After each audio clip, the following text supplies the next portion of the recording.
All right, welcome on into another episode of DCU Daily and Also Curious. It is gonna be a fantastic show. Apologize if you're watching live. We are a few minutes behind because I had some technical glitches on my end, but we sorted them out and we're here, and it's gonna be a fun show. We got a lot of Superman news to talk about as always. There was a big interview that they did, the whole cast of the movie. Well, you know, the big hitters: Superman, Lois Lane, Lex Luthor, of course, the director James Gunn. I don't know why I just set their character names and not actor names, but basically they all did an interview with Fandango, and there's a bunch of new information that came out of that, including maybe how long Superman has been around in Metropolis, as well as, of course, we found out that there's a new animated DC series that just got greenlit, and it's got one of John's favorite comic book writers as the showrunner. So we'll get into that. We have to talk about some Marvel stuff as well, some new posters for Fantastic Four, and of course Thunderbolts. Is it actually going to be profitable by the time it comes out at movie theaters? It's now getting close to that point, and so we have to talk about that. And we have to talk about, of course, Spaceballs, or more, specifically Spaceballs, the sequel. And we'll get into that and so much more. As always, let's get the show started with that news intro, and then I'll bring John in on the other side. It doesn't seem to matter what I do.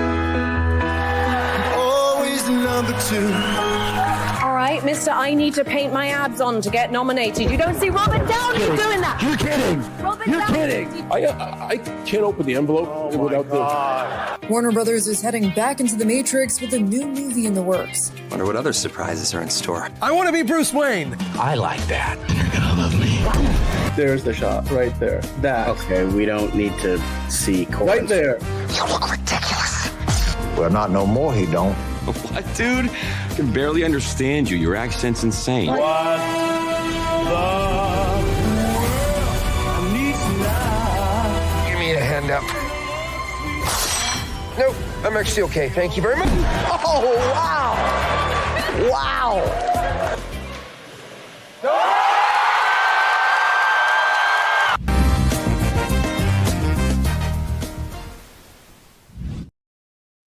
All right. Well, in addition to what I mentioned before the intro, we also have to talk about some Star Trek Strange New World news. Strange New Worlds, I should say. That's a plural. We talked about it just yesterday, I think, and then there's some more news today to talk about that. And Jurassic World Rebirth. We have some opening weekend projections now that we have to get into. I know we had some long-range projections before, but now they've got some, more precise and concise numbers now that we're getting closer to that movie coming out in a few weeks. So to do that and so much more, as always with me, I've got John. How are you doing today, John? I apologize for the ASMR chewing, but I didn't get a chance to eat until now. So here I am. But I'm doing quite well, having a lot of fun. Get ready to talk more Superman. There's less headroom, so hopefully that's not as ugly. I finally Should I lower myself changed my a little? webcam a little bit, so hopefully it's not there we as go. weird. But there we go. All right, awesome. Well, let's get started then, shall we? The first thing that I want to talk about, well, look, guys, we know that the Thunderbolts movie is just about done with its theatrical run, but the big thing is, has it made enough money? We have talked about how much they spent making the movie, how much they spent marketing it. Most Marvel movies these days seem to be like at a minimum being made for like 200 million. So although the budget for this movie, we'll get into that in more detail, but now that it's just about out of theaters, the question becomes, was it a good movie for Marvel? Because as they say here in the article on Variety, Thunderbolts lost millions of dollars despite great reviews. Where does Marvel go next? And Right. You know what? That's a very good question. So John, I want to bring you into this. You tell me, just on the surface level, because we've been talking about this, or we've been beating around the bush for the last little while with the whole idea that, hey, Thunderbolts is probably not going to make its money back now that we're pretty much at the point where it's starting to trickle out of most movie theaters where it's been playing for the past month or so. What are your thoughts? I mean, look at the Rotten Tomato score, right? The audience score is 93%. Fantastic. Like, it's kind of in the same range as what the Karate Kid Legends movie has. And although Karate Kid Legends did not do very well with the critics, Thunderbolts did 88%, like with 345 reviews. That's a really good score for a movie that has that many reviews. It's certified fresh. It's also verified hot. So The critics loved it, the audiences loved it, but the box office didn't. Like, how do you explain that? Where does Marvel go from here? I mean, is this a problem for them? Do you think, considering how much money they've spent on a movie like this? I mean, despite the fact that, again, they didn't have the A-list characters in there, they still gave it the A-list treatment, and then all the money they spent marketing the whole new Avengers thing after the movie came out too. What do you think this means for Marvel? The fact that it's gonna make less money by the time Thunderbolts comes out of theaters than Captain America: Brave New World, which is kind of insane to think about. We're kind of like, now we're in DCEU territory, you know, where we're comparing movies to how much money Black Adam made, where Black Adam made only like somewhere in the 400s, as opposed to the highs and the highs of the DCEU, which, I mean, they were never truly the very high, but like, even, you know, when they were making money between BVS and Wonder Woman, they were going 700 million and above, which is very respectable. But, you know, by the time they were ending the DCEU, most movies didn't cross a few hundred million. And are we at that point with Marvel? Should they be worried, John? What do you think? I don't know. It's kind of weird because it's like, it's almost as if how Marvel can take it. Like, will they take this as a good thing or a bad thing? Because obviously executives see the money, but like at the same time, Marvel has been in a slump for a while. But a lot of them have made their money back. But like, what's the opposite end? What's the opposite of it, of like a really good movie according to critics and audiences, and it fails? So are they going to view that as a bad thing or a good thing? Because it's kind of entirely up to them. I feel like Kevin Feige, he's a businessman, yes, but at the same time, he kind of is seeing what the fans want to see. And I think he's going to use that to his advantage to make things a little bit better for the future. So maybe, hopefully, because this was really well done, it did lose money, but maybe it can come back in streaming sales.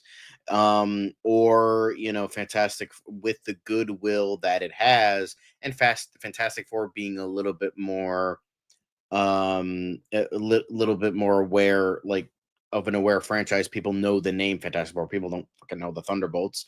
And you have a little bit more their star power, I guess, with Pedro Pascal. I know that means nothing nowadays, but maybe it's a little bit better than pretty much a group of character actors and nobodies outside of Sebastian Stan and maybe Florence Pugh. But I think this will be a turning of the tide to something a little bit more positive, I think. But obviously, we'll just have to wait and see. But I think it's going to be a little bit more positive and a little bit more goodwill towards Marvel. Or we can just continue the tradition of every other Marvel movie is good and Fantastic Four is just going to blow chunks. But we'll have to wait and see. Yeah, I mean, and Monique was asking earlier something. Let's see, what did Monique say? She said it's going to depend on how much money they're talking about losing, right? Like, in this article in Variety, they do kind of highlight some of the numbers, saying that the movie is, as of when they wrote this article, was sitting at $371 million globally. It's probably not going to, I mean, not probably, it's most likely not going to cross 400 million by the time it ends its theatrical run. And yeah, even though, Steven, like you said, they'll do some sort of a soft reboot or reset after the Avengers movies with the X-Men and everything, momentum is very much a real thing when it comes to Hollywood. So, and right now, Marvel does not seem to be able to build up that kind of momentum. When you look at the box office mojo numbers, it's sitting now right at about 378 million total, with a relatively even split between domestic and international, with, you know, roughly the half of that number coming from abroad and half of that coming domestically. From an opening of 74.3 million, it's managed to almost 2x it, which isn't bad from a box office standpoint. But then when you look at, again, the calculus of how much they spent making the movie and marketing it, the film's budget was 180 million reportedly, right? And then the marketing costs on top of that were estimated to be roughly around 100 million. That's 280 million all in, more or less. Now, it needs to make, if you do the math, like, usually like around 1.5 times that number of what they spent is a good number for like a break-even point. 280 times 1.5 would be what? Like, add another 140 onto that. So that's like 420, 430 million, give or take. That's the kind of money it needs to make. Right now, it's not even got to 390. Not even got to 400.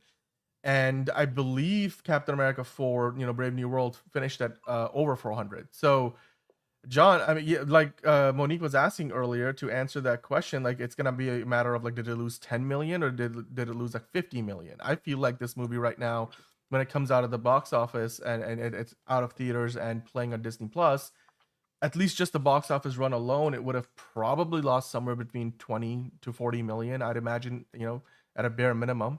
So there would be a lot of pressure on the movie to do really well on Disney Plus, and hopefully in post theatrical avenues like PVOD, SVOD, aka you buying it on iTunes or renting it on Amazon Prime, or getting a Blu-ray for it, or like eventually it ends up on like a HBO kind of a channel kind of thing. John, do you think this is a bad thing ultimately? Like, does this not, because obviously now we gotta wonder, because back in the day, a Marvel movie that has the kind of numbers this movie has with regards to the reviews, and opens to like, even if it's a respectable 74 million, not 100 plus million, most movies that have these kind of reviews from critics and audiences from Marvel would easily in their sleep go past 500 million.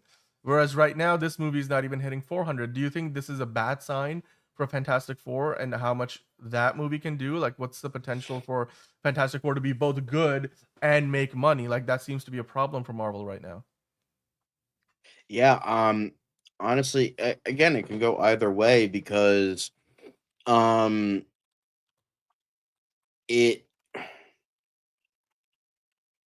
it can really go either way. Like, honestly, I can't even predict it anymore. Usually I'm pretty good at predicting stuff. Now it just feels like no matter what I say, it's just like, if I say one thing, it's going to be the other. So time will tell, because like on one day I'm thinking, oh yeah, Fantastic Four is gonna destroy everything, and then the other is like, oh no, it's gonna suck. So I'm really unsure, because it's like, because it's like, I thought like Fantastic Four, because it's Marvel, was gonna destroy it. Now with the ticket sales and I mean, it did have the biggest first day ticket sales, pre-sales of the year, until Superman came in and beat it. But yeah, that's still a good. I gotta imagine that's still a good number. So like there seems to be some anticipation for it. Is all I'm saying. So, but still, I mean, that's not even the problem, right? The problem seems to be that like a movie like Thunderbolts had the numbers with the critics, like the audiences loved it. Everybody who went and saw it loved it. So usually what you would expect is like the movie has legs, right? Because people went, they saw it, they loved it, then they passed that knowledge on to somebody else. The word of mouth was good, and then the next person went and saw it, and then people went and saw it again multiple times. So I guess maybe one question maybe this begs is, do you think this movie was great but just not rewatchable enough? Because with a score like this, with both the audiences and the critics, like the word of mouth usually drives repeat viewing traffic. Did we not get that? Like, did people just not go back to see it enough times? Like, or it just didn't stand out enough from the competition that people were like, oh, I'm gonna go see the other new movies. I think that it are was coming out, too like much Lilo bad and Stitch, will. I think it was too much bad juju from the movie before. Maybe that's why I'm like, oh, maybe Thunderbolts / New Avengers is gonna carry over goodwill towards Fantastic Four. Maybe that's definitely the case. So that could be the case, at least. So Yeah. yeah. I hope so. Like, I think it was Easy in the past. He has pointed out, like, look at it as a loss leader, and that's so the work it's doing now will help Fantastic Four do better. By the way, hello to Jose in the chat. We already have Monique and Steven there, and Hunter Iggy is here as well. Yeah, I mean, Hosea is looking forward to watching Thunderbolts when it drops. I mean, are you talking about like when it drops on Disney Plus, Hosea? Because it's in theaters now. Obviously, if you wanna go check it out there, you're welcome to do that. But yeah, I mean, guys, what do you think? I mean, is it a superhero fatigue thing, like Monique is saying? I mean, I don't think it's superhero fatigue usually, but I mean, here it's maybe. I personally think like the rewatchability might be an issue, because it's the kind of heavy movie that you're like, okay, it starts out well, but like the third act is pretty intense, it's emotionally draining. Maybe that's why people are not going to see it. But hey, guys, we're gonna continue the conversation, and yeah, Jose is waiting to see it on Disney Plus, which is fair. But we will keep talking about it. I mean, as the movie finishes its run in theaters, once it is out of theaters and on Disney Plus, we'll see what the final tally is. Most likely, it still wouldn't have made its money back. But is that a problem for Marvel, or do you think they're just looking at it and saying the critics loved it, the audiences loved it? It's gonna build up the goodwill and build up momentum for the next movie, which is Fantastic Four: First Steps.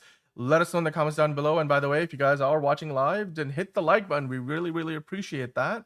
And even if you're not watching live, hit the like button. We would appreciate that. And get in the comments down below. Let us know what you think went wrong with Thunderbolts. We'd love to hear from you.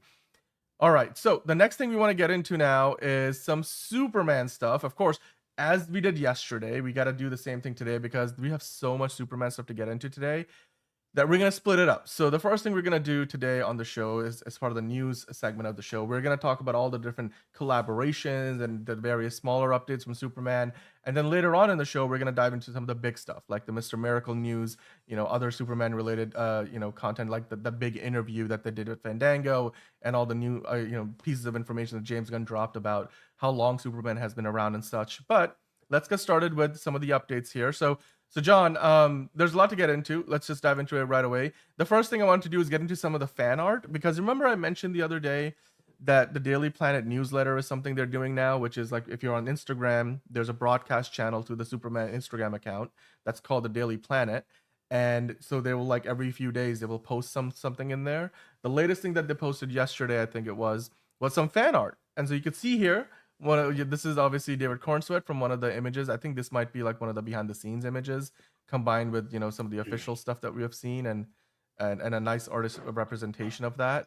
I really do like this one. It's not AI, but it's got that look. It kind of reminds me of like a more angular Darwin Cook style a little bit. I love it. I love the look of this. Yeah, it definitely reminds me of Darwin Cook a little bit. Yeah. Oh, Manos Time is here. Just finished reading the Mr. Miracle comic, and wow, I cannot wait to see this. You know what, Manos? I will save that comment for later as well, because we will get into all of that later in the show with DCU Daily proper. But as far as this artwork goes, this is fantastic. This was one of 3 things that they posted in the Daily Planet newsletter.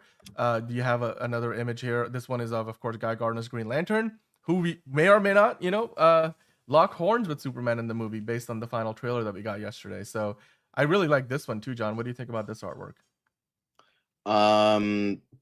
Yeah, it looks really cool. It looks, it kind of reminds me of like a 90s cartoon, like kind of like the kind of fleshy blob style of like Ren and Stimpy or something like that, where it's like it looks very weird and strange. I like that a lot. Yeah, I love it. It is very much like feeling like something from straight out of the 90s. Definitely true. All right, the next thing is a Superman and Crypto drawing or illustration. It looks really nice, although I don't know if dogs purr, but I'll take it. Good boy. Superman's telling me he's a good boy. That's great. Yeah, the last one was Speed Racer style, but this one looks great. There's been such a insane amount of artwork out there from fans that are inspired by the movie, and they've also been putting out so much stuff for the movie itself. I mean, I was listening to a podcast today, and they were talking about like the marketing for this movie the budget might be way more than what most movies have had recent times, with whether it's superhero movies from Marvel or DC, and they might be spending like somewhere close to like 150 or some odd $1 million. Like they really want this thing to work. They're pulling out all the stops. That includes something like this as well. Jose is saying like Samurai Jack mixed with cow and chicken animation style. Yeah, that's absolutely. That's a really, really good. It's a really, really good point. Let's keep the ball rolling here because we have a lot more to get into. Of course, Jim Lee and a couple of other DC Comics writers. Of course, Jim Lee is also the president of DC Comics. They posted some photos, John, of many DC Comics writers and illustrators who were once upon a time invited last year to the set of Superman. And you can see there, of course, David Cornsweet, James Gunn. You can see they're shooting some of that stuff, maybe the green screen stuff, and with the charged suit with the kaiju fight. You've got Lex Luthor there in the corner, Nicholas Hoult, of course, Jim Lee out front, along with all the other writers.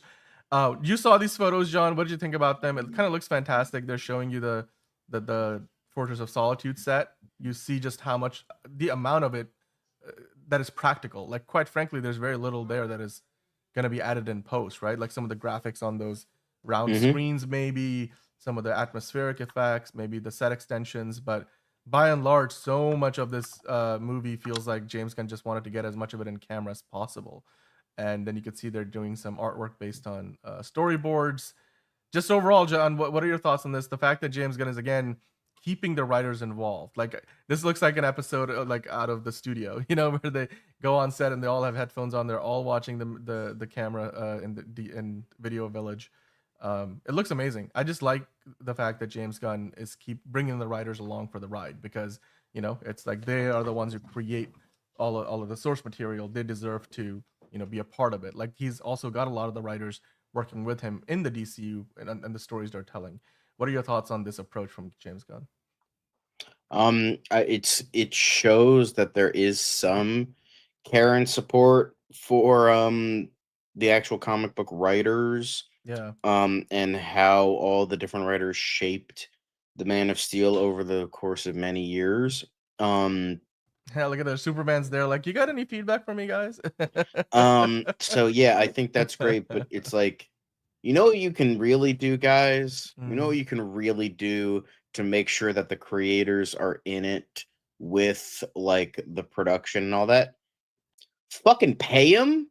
That would be great. Like, because I know Marvel doesn't pay their comic book writers at all. Like, there was the whole thing, Peter David passed away recently, and I know Peter David was allegedly like a huge fucking asshole, but like, even ignoring that, like the man had to use Kickstarter to pay his medical bills, and it's like, this dude like helped create some of the most important stories of like both DC and Marvel, and this man needed Kickstarter to pay medical bills. And that's not just a statement on the American healthcare system. Like, this dude created so much and got pennies. So it's like, here's an idea. This is great. Like, I'm not denying like the importance of inviting the comic book creators to the set. That's very important to showcase that side, because these are based on comics. That is an integral part to telling these stories. But the ultimate thing of like paying them their dues, because there is the whole bunch of like just how poorly that comic book creators get treated and how they just don't get money for their dues. So do that as well. I would love for Warner to do that. That would be great. So yeah, no, that's fair. But again, we don't know. But this is awesome. This is awesome like to see. But it's just like, today, it's an right? important thing to talk about. Of like, Absolutely. like, these guys and women deserve to get paid for, you know, the stories they've created over the years and characters. Yeah, I mean, and I think you got Bilquis Evely in there as well. Like, so you have all the like the artists and the writers. I do obviously support what you're saying, John. I think that's definitely got to be true. It is, though, on a business level, you know, hard to kind of quantify like when somebody's writing a comic book. Like, I think they need to have a royalty structure, because it's not like they can just justify paying them a lot more upfront, right?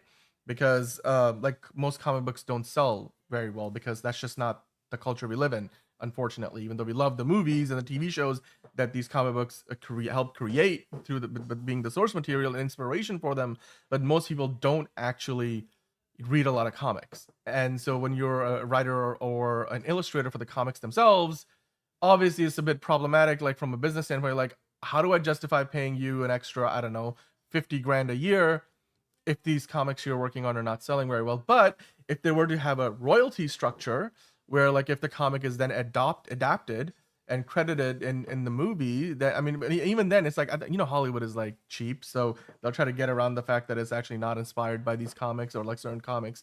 But I do think that would be the good solution, because then your success and your pay is directly tied to the success of the movies that you're helping create. And so when the Superman comes out and makes $1 billion, you know, the people, the comic book artists and illustrators that James Gunn was directly inspired by and has credited publicly can get their, you know, share of that success, which is, I think, the best way to do it from a business standpoint. And, you know, hopefully, just again, from a fairness and equality standpoint, I hope James Gunn pushes for that over time.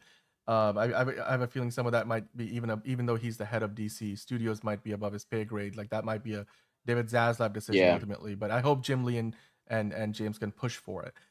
Manus Time saying, love the fact that in this movie there's so many references to comic book writers, for example, the name of the streets, and now this. We can't deny Gunn is a fan.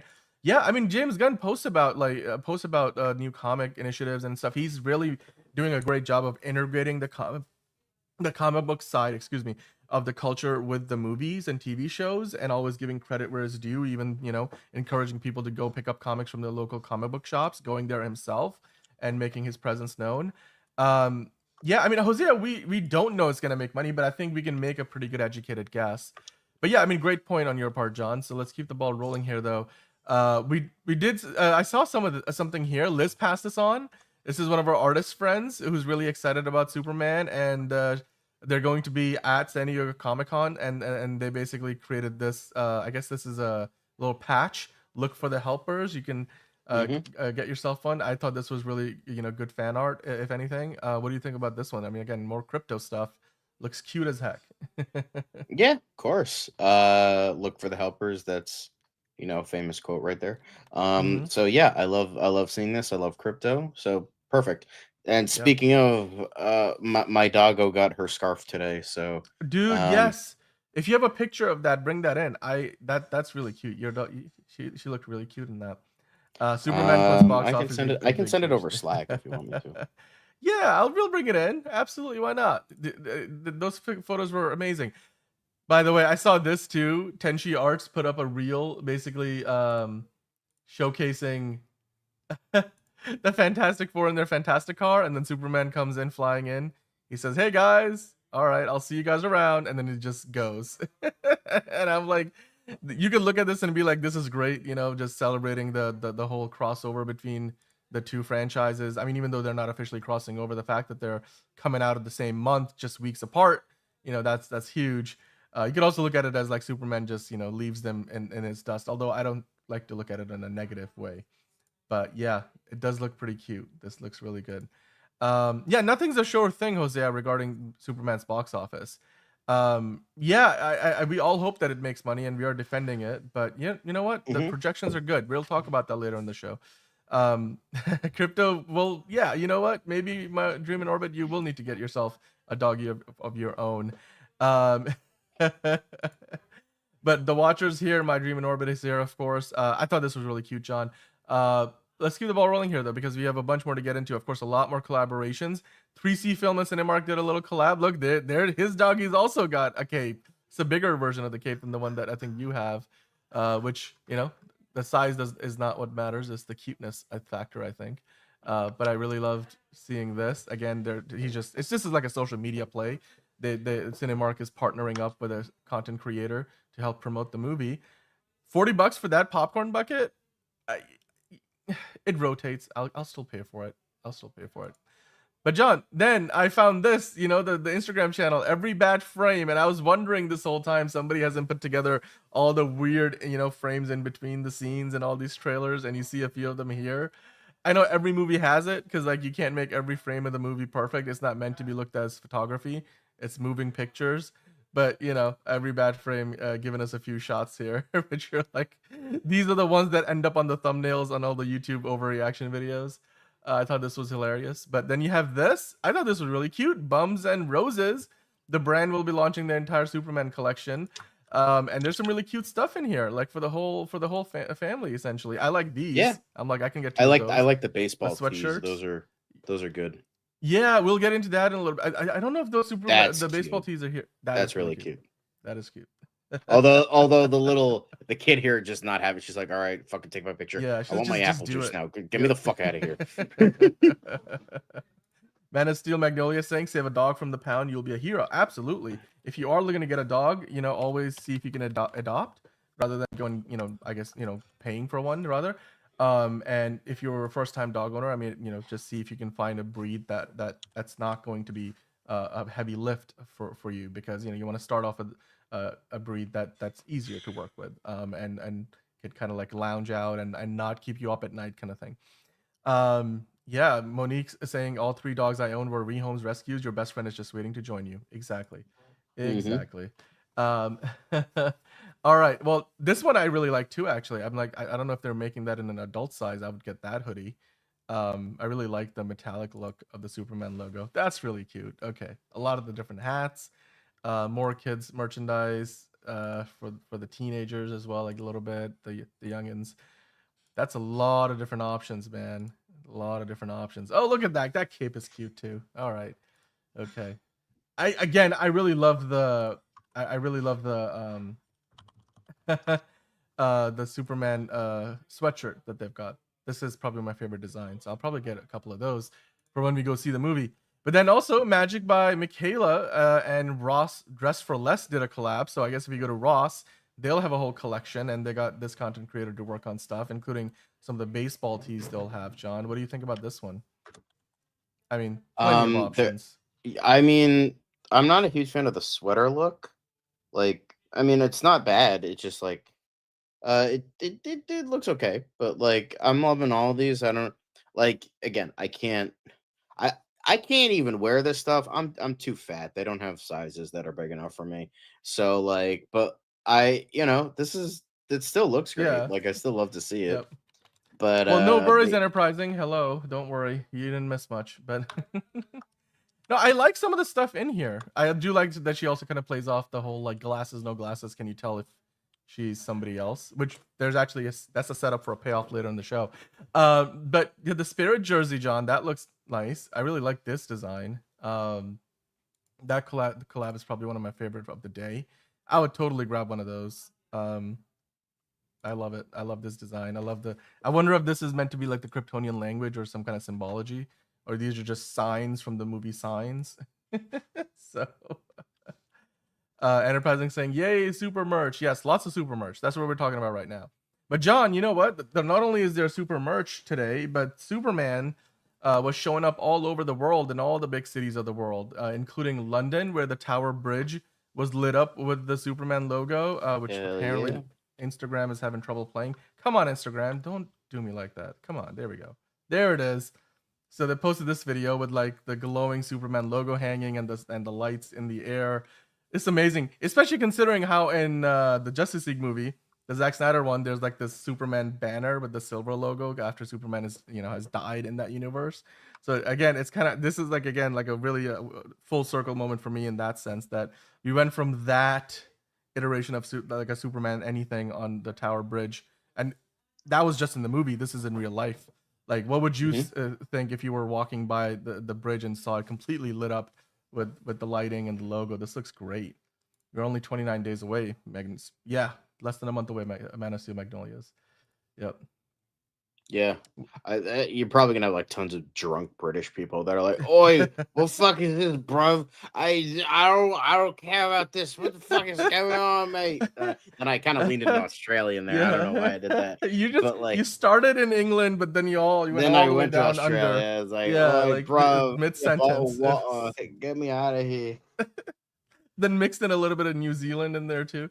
By the way, the Watcher, we will get into the Empire State one as well. We definitely have. I found them all. I got them all. Don't you worry. I got it. I got it all covered for you. Was this real? No, it is real. This is real. Like, this is. I mean, I know this is playing on a loop, so after a while, it looks like it's not real. But yeah, I mean, they are going to be doing the whole worldwide tour, right? So that tour is about to start soon. And you know what? I don't remember the dates though. I don't know, guys. Let me know if you guys remember what the dates for the tour are, the Superman World Tour, because I'd really love to see if that, like, if are they like already like flying out. Bristol to Brisbane in a flash. Exactly, that's what John did a few moments ago. Yeah. Yeah. This movie has a lot of marketing. My Dream in Orbit. There's definitely not a lack of marketing. If you've been watching the show, we spend 3 hours a day literally talking about the million different ways this movie is marketing itself. So no, exactly. I mentioned exactly that, the whole black flag with the Superman logo. This is like a whole 180 degree full circle moment, you know. Oh, you know what, I did see that, but I think we've talked about it already on the show before. The new ad spot with Jimmy Olsen and Clark. Yeah. There's a little piece of it I think we've got later in the show, so we'll get into that, don't you worry. But yeah, I'm trying to like see if you do you guys know what the world tour dates are again? I'm gonna see if I can find the graphic. I don't remember the specific ones, but yeah, I think I had it somewhere. Oh, here it is. Okay, let me see if it opens up real quick.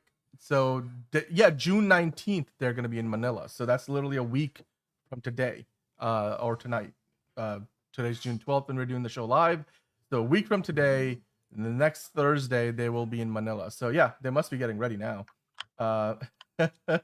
And yeah, but there's no shortage of marketing though. No, dude, this movie is as in your face as any movie right now, if not more so.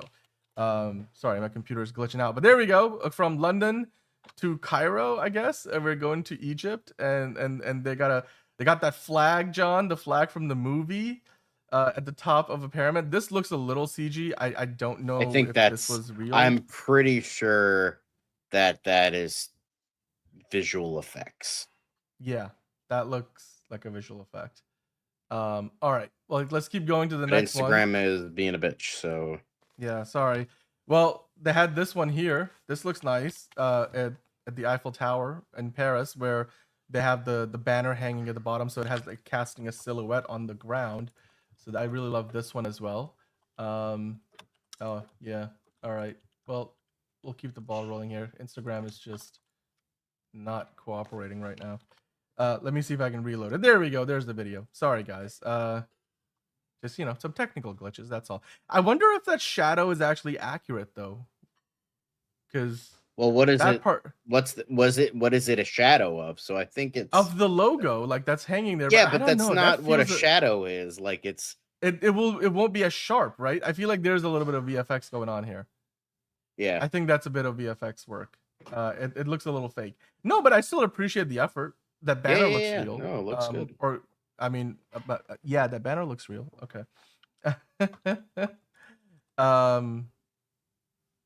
Tomorrow, if you want. You know what, Manos? Absolutely. You are in Paris. Go check for us. If you find it, take a photo and send it in our DMs. We would love to bring that in. Give us your on-site report. You know, we'll bring that in. That's absolutely would love to get some verification. Why not? Because the world tour will stop by in Paris as well. So I'm sure they'll have more stuff like this. But in addition to that, John, this is from Brazil. You know, one of Vin Diesel's, one of Dom Toretto's favorite countries. Brazil. They did the whole logo in the sand, which again looks a little VFXy. But I like it. You know, you're in the sand if you're on the beach. Look at the marketing budget, $3 billion, and then yeah, it's like, yep, pretty much. That's pretty much look up, or I guess in this case, look down. Enterprising saying, Manos time, please go check. But yeah, Brazil, you know, where Dom and all of his family. I don't have friends. I got family.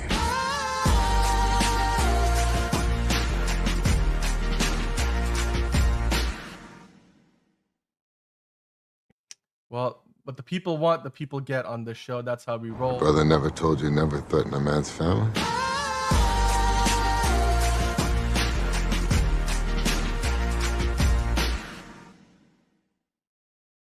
Because you asked for it, we give you double. There you go. Exactly. Anyway. Yeah. I'm trying to get back to. I lost my flow there for a second. Because we have one from Mexico. Yeah, I like that one. Let's see. Let's take a look. We got the one from Mexico right here. Is it the bird? Is it a plane? Of course, he said it in Spanish. I don't speak Spanish. But look at all of this stuff, man. Like on the riverboats and stuff. Oh my god, I love the creativity. This definitely looks real. This does not look CGI to me. If it was, I'm like, damn, like why are you spending money on that stuff? But then, hey, look, this is in Australia, baby. They're down under. I can't tell which city. I'm sure some of you guys in the chat might know which city in Australia this is depicting. The bridges. Is that Sydney? Is that meant to be Sydney? I can't really tell. But or guys, Brisbane? I think this one is real.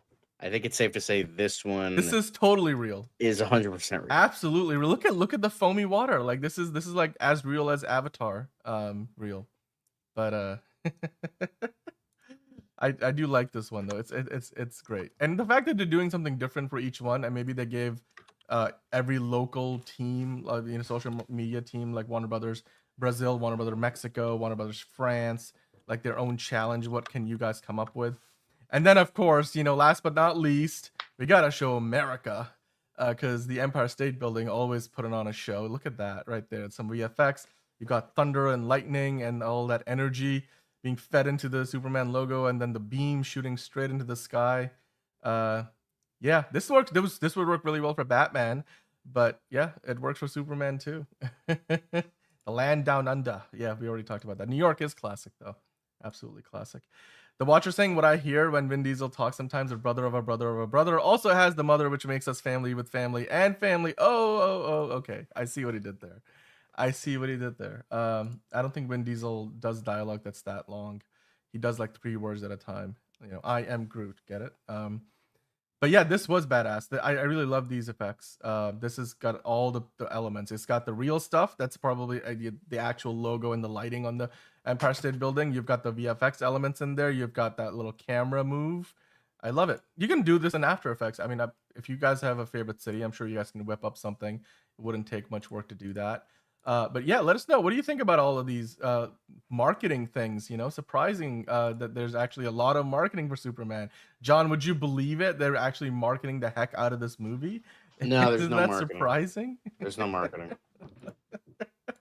I don't know who's saying that.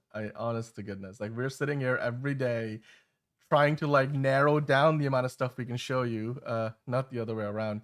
But guys, hit the like button if you guys are enjoying the show.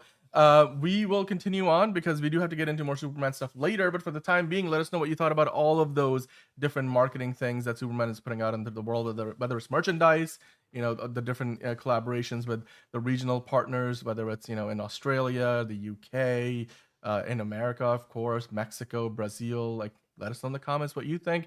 And is there enough marketing out there for you from Superman? We'd love to hear from you and what you think about that. But right now, we have to switch focus a little bit. We're going to go from Warner Brothers DC over to Disney because, well, Disney is doing something that's essentially the opposite of what Warner Brothers and NBC Universal have just done. They're bucking the trend of the spinco movement that's going on in Hollywood right now because Disney's Bob Iger, the CEO and chairman of the company, said that they will retain the TV networks amid all the other industry divestments. Of course, we were just talking about it a day or two ago on the show, how Warner Brothers Discovery is cutting itself in half and getting rid of all their networks as one company they'll spin off. And then the streaming and studios, which includes like HBO and Warner Brothers Pictures and animation and DC Studios and all those assets will be part of the company that remains. And then NBC Universal just spun off 7 of their networks and a bunch of other stuff, including Fandango and Rotten Tomatoes, and kept, you know, the rest of the companies intact. NBC Universal, like with the Universal Pictures, and you have Bravo, the NBC broadcast network, and Peacock.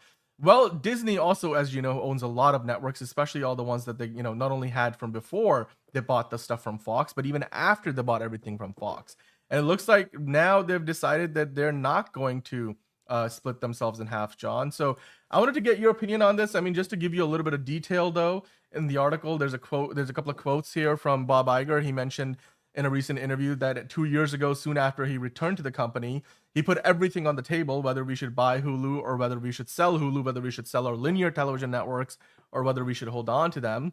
And then after a pretty lengthy internal process and really taking a long look at what these properties could mean for us long term, according to Bob Iger, we decided that the best course of action for us was to not only hold on to Hulu and buy it in its entirety, which they did. We talked about that.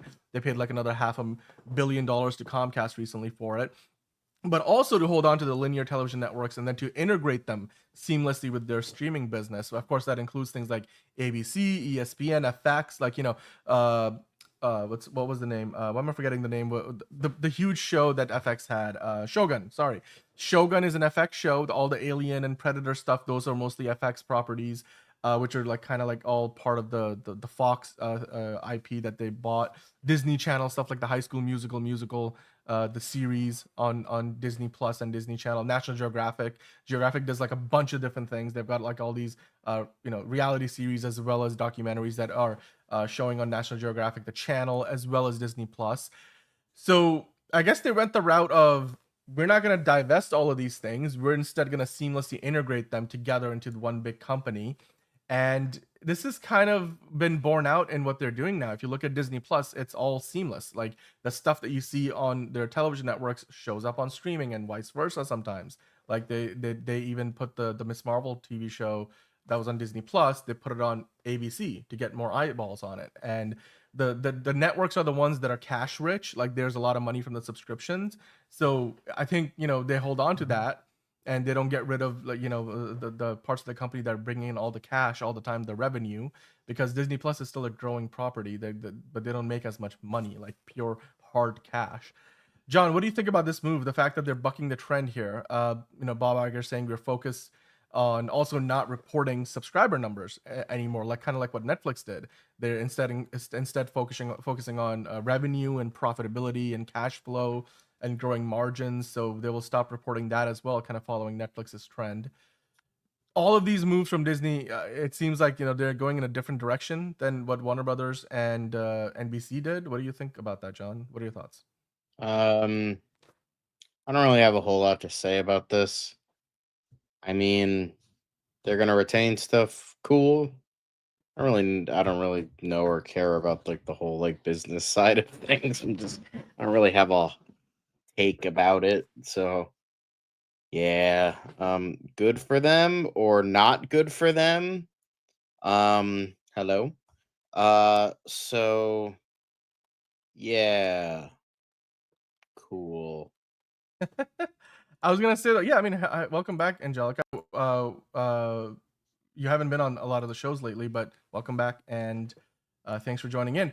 Of course, we have some questions in the chat. Let's see. Manus Time asking, I have a question about that. Since Warner Brothers is splitting, does that mean that every content, like let's say Cartoon Network content, is no longer theirs if they decide to sell? So the key thing with the Warner Brothers situation, with how they're splitting up, they made it pretty clear, because obviously, like, other people are probably asking the same question, that all the IP will remain with the main company. So the company that David Zaslav will continue to be the CEO of. So because essentially how it works in television is, if there's a show that they greenlight, there's a company, the production company that makes the show, that owns the ultimate rights to the IP, and then the network, pays to license it to then have that show air on their network. Like, for example, Warner Brothers Television produces Ted Lasso. And Ted Lasso, of course, is an Apple TV Plus show. So Apple TV Plus is licensing Ted Lasso from the production company Warner Brothers Television. So ultimately, when it comes down to IP, nowadays, Apple is essentially paying to be like, okay, we are going to have Ted Lasso pretty much forever. But like there was a recent dispute between Sony, or the ongoing dispute between Sony and CBS over the Wheel of Fortune and Jeopardy franchises. Like, Sony actually makes the shows and has done so for decades, but CBS has been airing them for decades. But ultimately, the IP is owned by Sony. So from that standpoint, any show that airs on Cartoon Network that's produced by Warner Brothers, Animation or Hanna-Barbera Europe or anything like that, all of those IPs will stay with the Warner Brothers as we know them now, and what the company will remain afterward. The new Global Network spinoff is going to take the networks. So then, kind of like the CW would now, because CW is no longer owned at all, pretty much outside of a small minority stake by Warner Brothers, which doesn't really count.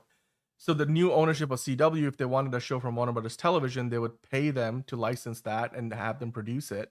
Cartoon Network would be in the same situation now. So that's kind of, sorry, long answer, but that is essentially what that would look like. So yeah, I mean, they could still do stuff, but it won't be the same. It's not going to be in-house anymore. But Disney, on the other hand, is not doing that at all. They're not doing that at all.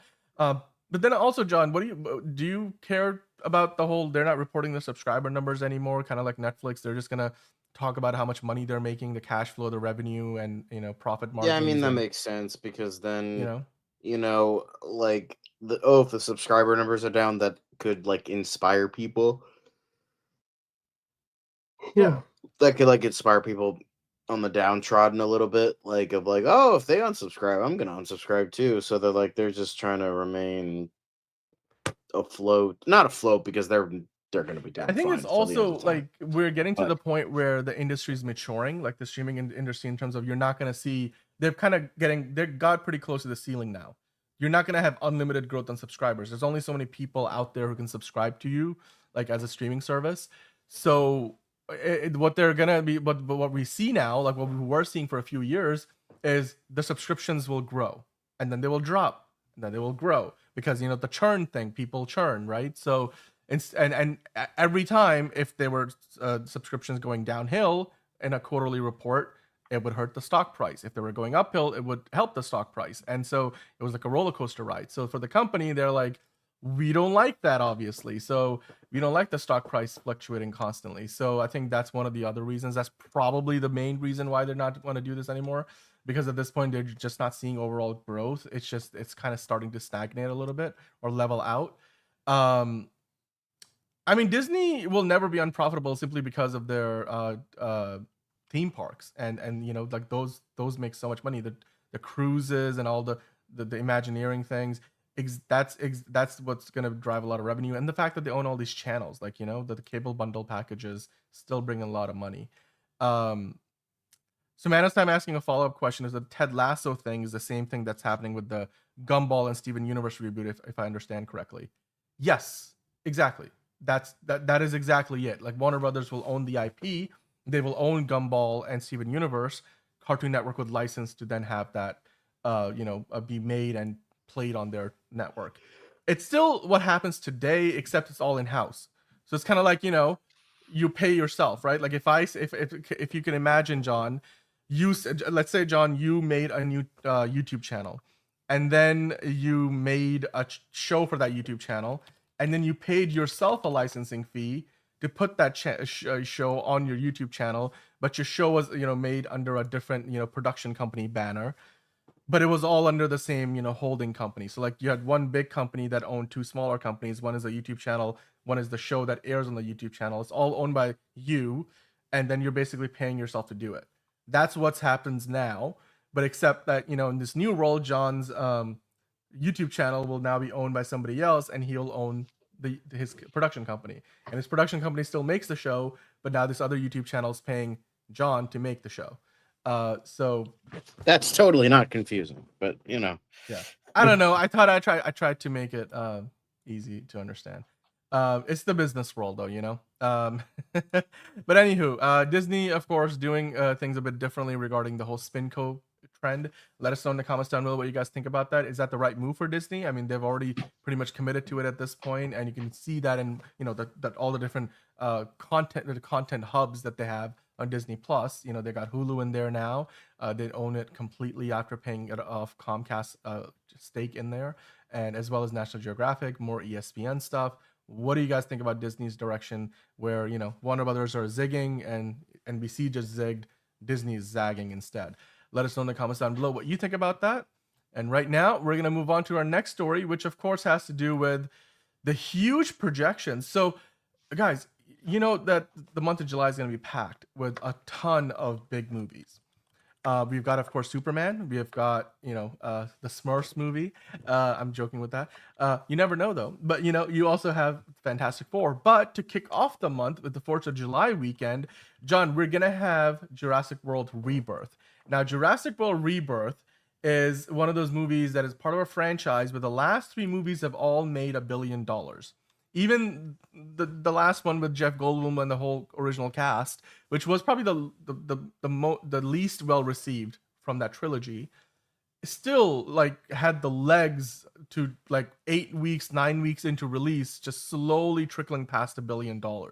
So it's $1 billion franchise. The last 3 movies have not missed. So you can imagine people expect the new one to do well. Like, whether it's going to make $1 billion or not, who knows? But when you have Scarlett Johansson, Mahershala Ali, and Jonathan Bailey, like you have the cast there, and obviously people love still clearly watching dinosaurs eat people. So Jurassic World Rebirth's tracking now is set to go off in a major way, like the fireworks on 4th of July, because that's the week it's coming out. It releases on that Wednesday because it's a long weekend. And they're projecting, as you can see in this Hollywood Reporter article, somewhere between 100 and 125 million for the opening weekend, which would make it, pretty much on par with a lot of the other previous movies in this franchise. John, what are your thoughts on this number? Are you surprised that it's going to be opening up to as much as 100 to 125 million? It wouldn't be the biggest opening of the year, but it would definitely be in the top 3, top 5 of the year. What are your thoughts? I think that makes sense. People love dinosaurs. I mean, even with some of the worst entries in this franchise, which was pretty much the last 2, people still love it. Like Dominion made $1 billion. It's people still love this franchise. They love Jurassic Park /World, and it also has, Scarlett Johansson in it. It has Mahershala Ali. It's got Jonathan Bailey. Those three, I think, are really good names. If people care about names, not really anymore, but if they do, those three are good ones. And it's dinosaurs. It's dinosaurs. They finally did the air raft scene from the book that they wanted to Mm-hmm. do for years, and they finally did it. But I mean, it's just it's just like I never got the hype for me personally. I mean, I watched the original movie like some years ago, and I'm like, Yeah. okay, that was pretty good. I think it was like one of those movies where you like had to be there for it, like in '93 or like at least during the '90s, you had to have seen it way back when to really get that full Yeah. impression. Mm-hmm. So, I think I was just way beyond that. I saw it like at home on TV, and it was good. Like the effects are still great, but like the characters are not terribly interesting, and the story is kind of middling. And but it's the dinosaurs. It's the dinosaurs. Everybody loves the dinosaurs, but that's totally not enough to satiate me. And then pretty much all the sequels were like terrible. Like you had like pretty good with Lost World, and then really bad with Jurassic Park 3. Then Jurassic World was really good, and then um the latter two were not very good. So like it's a Yeah. whole kit and Well, caboodle with but that. that's the But thing though, right? Like you guys in the chat are saying the same. Like these movies don't have to be great. Like the audiences just want to see dinosaurs. Like mm, that's what it is. And I feel like that last trilogy like was just middling at best. None of those movies were particularly great. Maybe the first one is a bit memorable, like like The Force Awakens was great, but then the other two movies had their problems. Um, but even then, I mean, these movies clearly still do really, really well, like you said, John. And just the star power alone, like some of you guys in the chat are saying, yeah, I mean, the Enterprising would go see it just for Scarlett Johansson and Mahershala Ali. That counts, right? Like their star power does carry to a certain degree. But I mean, hey, when it comes down to the opening weekend numbers, you look at the top three in the franchise; they're all from the previous trilogy. And the opening weekend, the highest opening weekend to date was 208.8 million for the Jurassic World movie, the first of the bunch. I remember that one was huge. I was like, holy cow, that was one of the biggest openings of all time. Still is. And then Jurassic World Fallen Kingdom made 148 million. Was that the second? That was the second one, yeah. And then the third one made 145 million, pretty much, on par with the second one, Jurassic World Dominion. So when you compare it to those three, however, I mean, The Lost World coming in at 72 million back in the 90s. So it looks like the Jurassic World Rebirth will kick off to decidedly a lower number than the previous three. And even Universal themselves, they're saying, look, and Steven Spielberg's Amblin Entertainment, which is one of the producers of the movie, and of course the home of the franchise, they're saying, look, we want to manage your expectations. We kind of expect it from their internal tracking somewhere between 90 and 100 million. So they're saying, look, you guys may not get, we may not go that far. So they want to be conservative. But I guess my question to you would be, John, do you think we're gonna get closer to the 90 to 100 million number that Universal is pitching and Amblin, or is it gonna be closer to what they're talking about here in the Hollywood Reporter, 100 to 125 million? Or I guess option C, does it have the potential to go even higher? Can it make more than 125 million? Like the can previous two it did? take me higher? Anyway, honestly, I'm willing to bet 100, 125, unless like Dominion was like that bad where it just like tanked the franchise that badly that like now even with people loving dinosaurs that's now not enough. So, I The don't Fast and know. Furious and Jurassic World might have had a crossover at one point. I don't think that's gonna happen anymore. I you know, I think I it- I think it'll still be high. I think this franchise has enough goodwill with it that it'll Yeah. succeed. Yeah. No, I mean, I think so too. I would care to guess that 125 million is probably the ceiling. I I don't I just don't feel comfortable saying that it's going to make more than 125. Cuz yeah, while the last two did make more money than that, I don't know. It's the fact that uh they did have a downward trend over the course of the trilogy, and maybe the last one made as much as it did at opening weekend because the original cast was back, like Jeff Goldblum and such. So, Mustache and Movies, hello. How are you doing? He's saying, my brother and I are training AI for box office predictions, and right now our AI says Jurassic World will make 130.5 million domestic. Okay. All right. Well, if you're, let's see how good your AI is. We'll get to find out soon if it is actually on the mark or not. If you were here and for the first time though, I mean, hey, Mustache and Movies, hit the like button. We appreciate it, and hit subscribe. We do this 5 days a week. Welcome on into the show. Yeah, the story here feels like they're going back to the horror roots, and it looks like a Jurassic World movie. Is it anything that we haven't seen before? I don't think so. That's the part where I think people need to be convinced. Like, is this movie going to give us anything different from the franchise that what we have seen before? But then again, the last two movies didn't need to really convince them of that. We already know they're going to give us some new dinosaurs. Like, you know, they'd like to sell, I'm sure, toys and stuff, and that's why they keep designing new dinosaurs. What I appreciate about this movie, though, John, this one is directed by Garth Edwards, and that man has a track record. I feel like this is probably the best director this franchise has had, maybe since Steven Spielberg. So on that note alone, I feel like, yeah, it might be a better movie. And Scarlett Johansson doesn't sign up for trash these days, and neither does Marshall Ali, Oscar-winning Marshall Ali. So, I mean, he signed up for Blade. How that turned out. But the movie hasn't come out yet. I don't know if you can judge that. It'll never come out because it was a train wreck. We did not talk about Spaceballs, Caleb. We're actually going to get to that in a little bit. But guys, let us know what you think about this tracking number. Do you believe the $100 to $125 million? Is that actually accurate? Do you think is it gonna come in at that number, or maybe higher or lower? Jurassic World, the previous two movies opened to over 140 million a piece. The one before that, the very first Jurassic World movie, which was like the fourth or fifth movie in the franchise, that one made 208 million. So there's a history of this franchise doing well at the box office. So get in the comments down below. Let us know what you think about Jurassic World. Are you looking forward to Jurassic World Rebirth? Is this the movie that you would go see opening weekend, which will be the 4th of July week as well? So we'd love to hear from you. All right. Well, I think, let me just make sure I have my rundown correct. I believe this is the end of the news section. Yep, that's it. All right. So now we get to move into our more fun part of the news, which is, of course, the quick hits. So, John, let's find that music, shall we? Because it's time to get into the quick hits. And we've got a number of them today. There's some fun ones in there. There's some that, Caleb's even already asking about it. So speaking of Spaceballs, we will definitely talk about that. So let's get going, shall we? The very first quick hit, John, it was just yesterday, was it? Or 2 days ago that we were talking about Star Trek Strange New Worlds. They released their trailer for season 3, and that season kicks off I believe this July. And the trailer dropped over the weekend.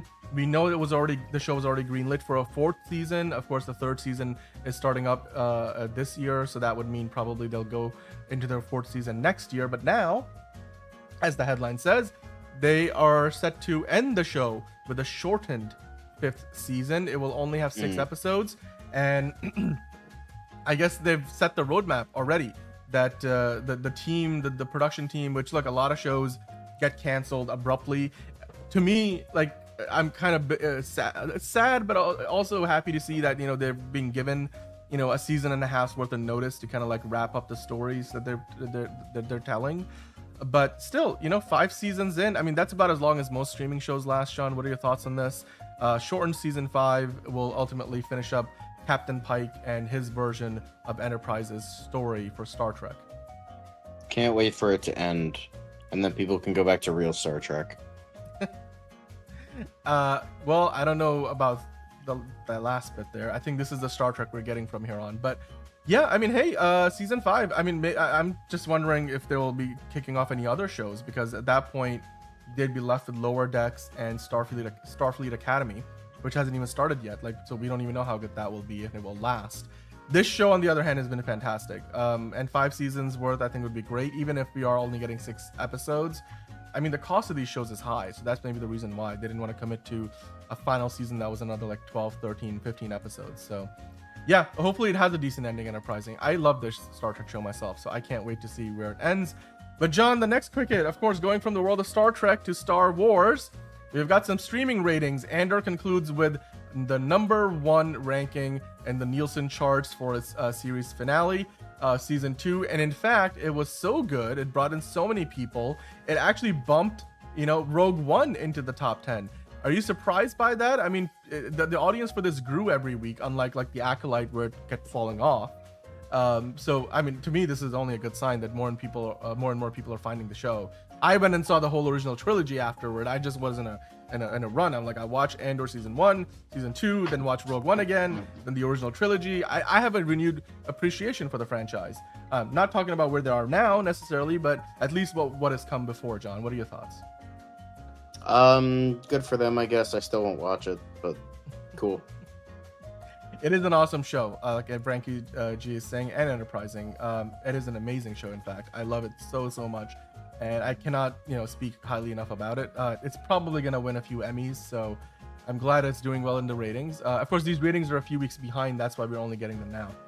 John, Mission Impossible, the final one, it seems like, the final reckoning.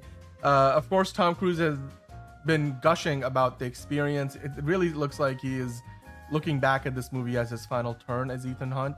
And the latest thing from Tom Cruise is a lot of these photos that he posted from the set.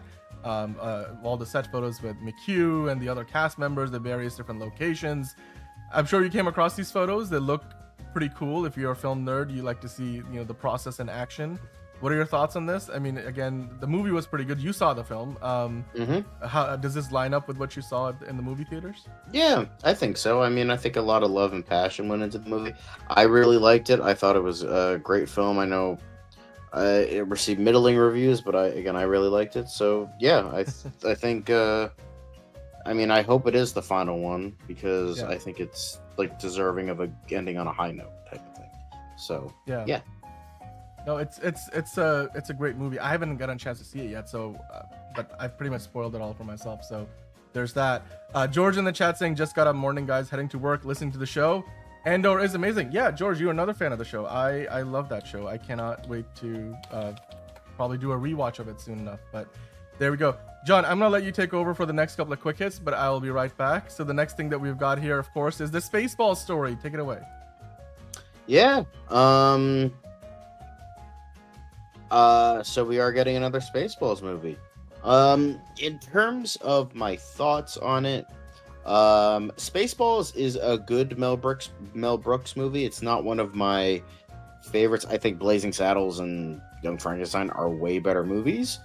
But this is Spaceballs was never one I could really get into as much as other people. I think it's a good film, but yeah, I think because Mel Brooks is a legend, so it's just the major things that I'm cautious. I'm not gonna act like this is gonna be the greatest fucking thing ever, because I don't have this unanimous trust in Mel Brooks anymore. The man hasn't made anything good in 30 years.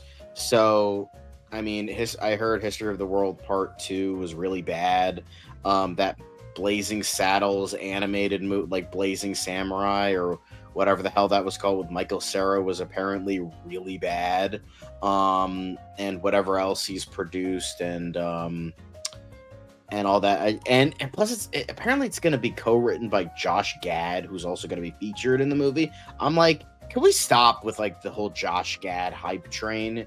The man has been riding the coattails of Frozen for the past 12 years. Can we just all unanimously agree that Josh Gad kind of fucking sucks, unless he's with Andrew Rannells? Because I'm kind of just done with him, and he's just annoying, and he has a very punchable face. So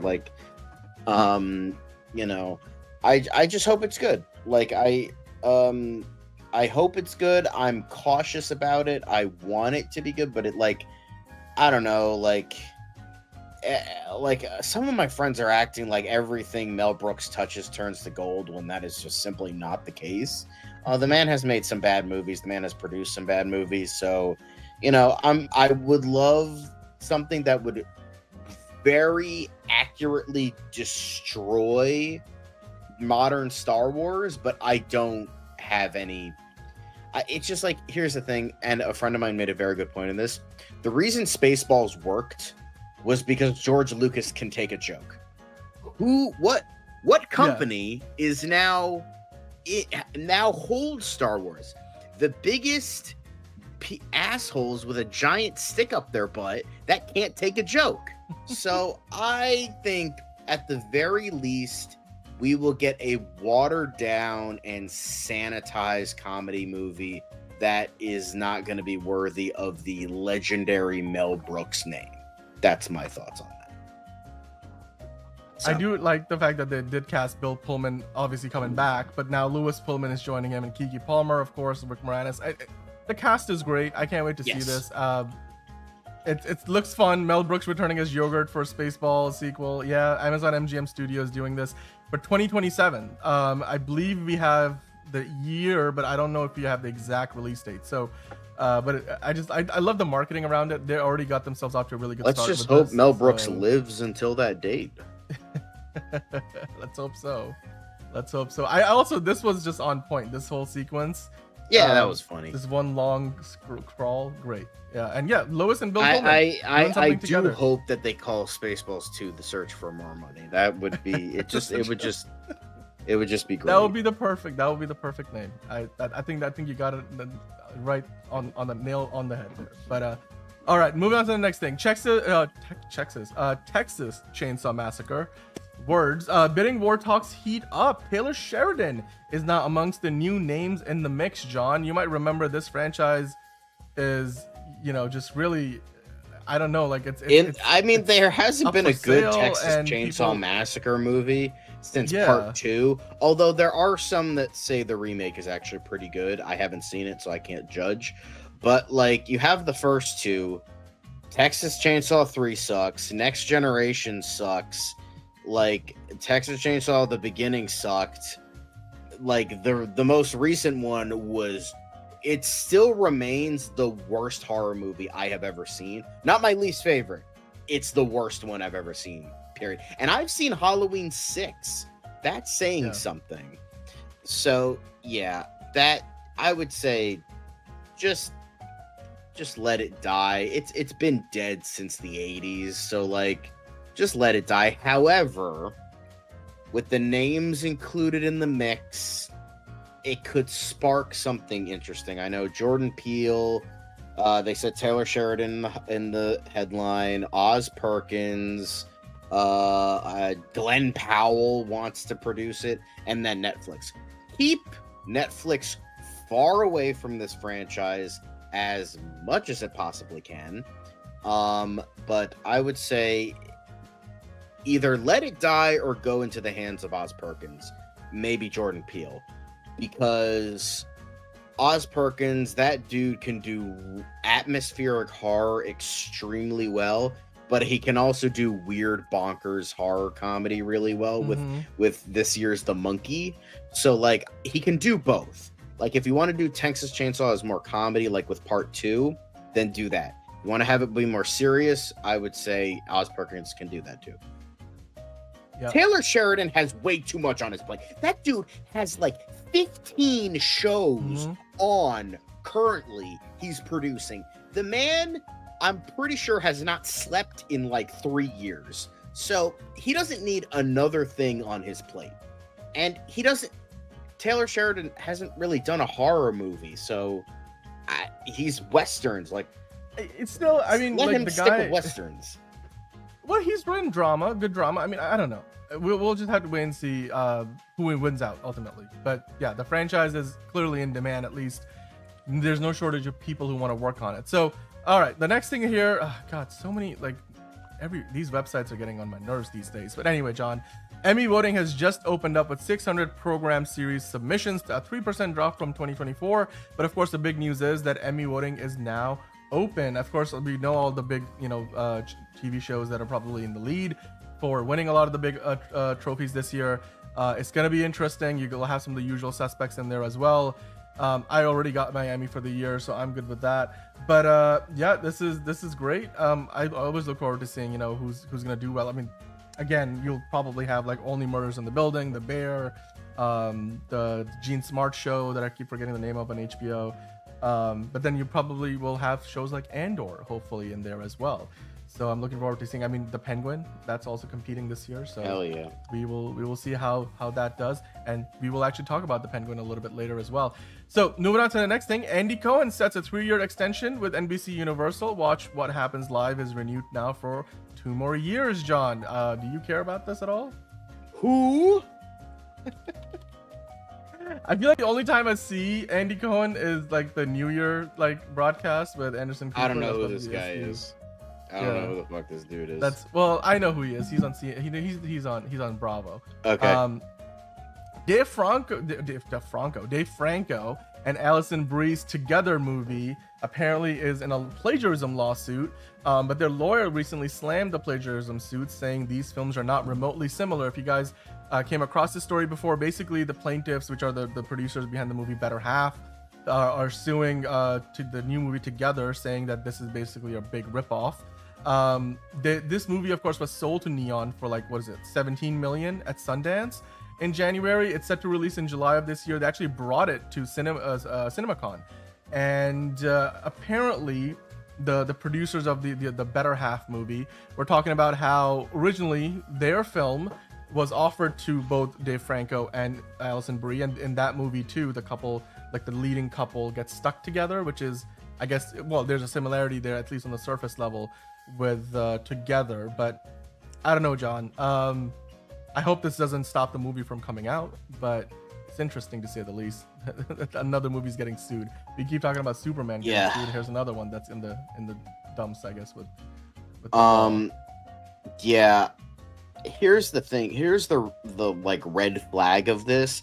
The fact that Better Half was offered to both of these guys, they both turned it down, and then like 2 years later they make a movie that is very similar. Because I watched the trailer of Better Half, because the thing is, Better Half is like this like little teeny tiny podunk indie movie that costs like $10 to make. Like, it's like 2 nobody actors. It's essentially more of like a comedy of errors. Well, this is more like horror comedy. So Better Half is like they get stuck together just like after a one night stand. Like, these people don't know each other and they get stuck together, but not in like, it doesn't seem like in like an eldritch horror kind of way like this is, but it seems and like they're like a married more... couple in this one. This is like much more involved, the story. Yeah, right? This is like darker. It's like their subconscious, their control of their a lot bodies of allegory in this become one, in tune.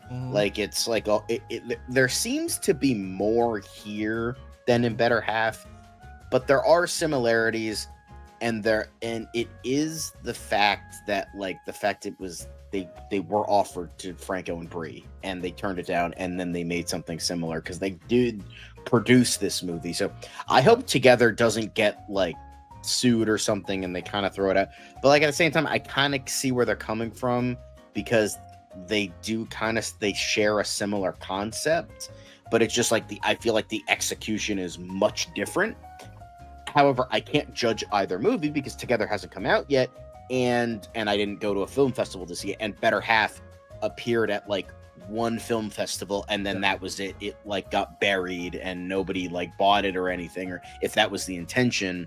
So, and you can't find it online anywhere. It's not available anywhere because it was shown at one festival. So I can't like judge it on that either. So, you know, I think yeah. Well, we'll just have to wait and see how this plays out. Yeah, we'll see how it goes. Even if it goes to trial, they might settle eventually. But yeah, the movie hopefully still comes out in July of this year. But hey, you know what, John? We have a bunch of Fantastic Four posters to get into. We talked about the Superman posters, all the specialty ones, like for the special formats. Well, here we go for Fantastic Four, the 4DX poster here, which looks very similar to another one we looked at before. Then I believe we also have, let's see, the next one is Dolby Cinema, which has more of that ship in the middle. Welcome to the family, meet the family in Reality 3D. This poster I haven't really seen before, but you know, a lot of the same kind of artwork that we have seen, the same kind of poses. I really Yeah. like this one. This Fandango poster looks I nice. like Very this one a minimalist. lot. That's a good Yeah. minimalist poster. Very iconic. But Dan, that Screen X you poster. said the magic word. What's real is family.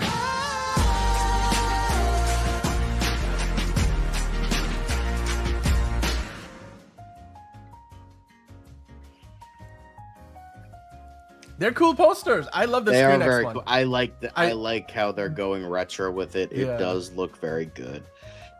Even I gotta say that.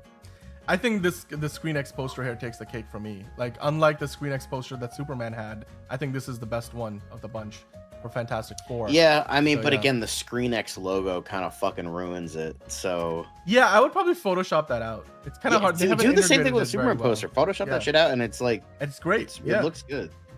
it does have Incredibles vibe. I mean, that because was the intent. it's- Well, the Incredibles fun fact was supposed to be this kind of animation, Mm-hmm. the animation that was shown in the credits, where it was the cell shaded. I forget what it was called, but it was like that certain style of like Yeah. animation. But like eventually, once CGI became more popular, and he went to Pixar for it, Yep. Incredibles became a CGI animated film.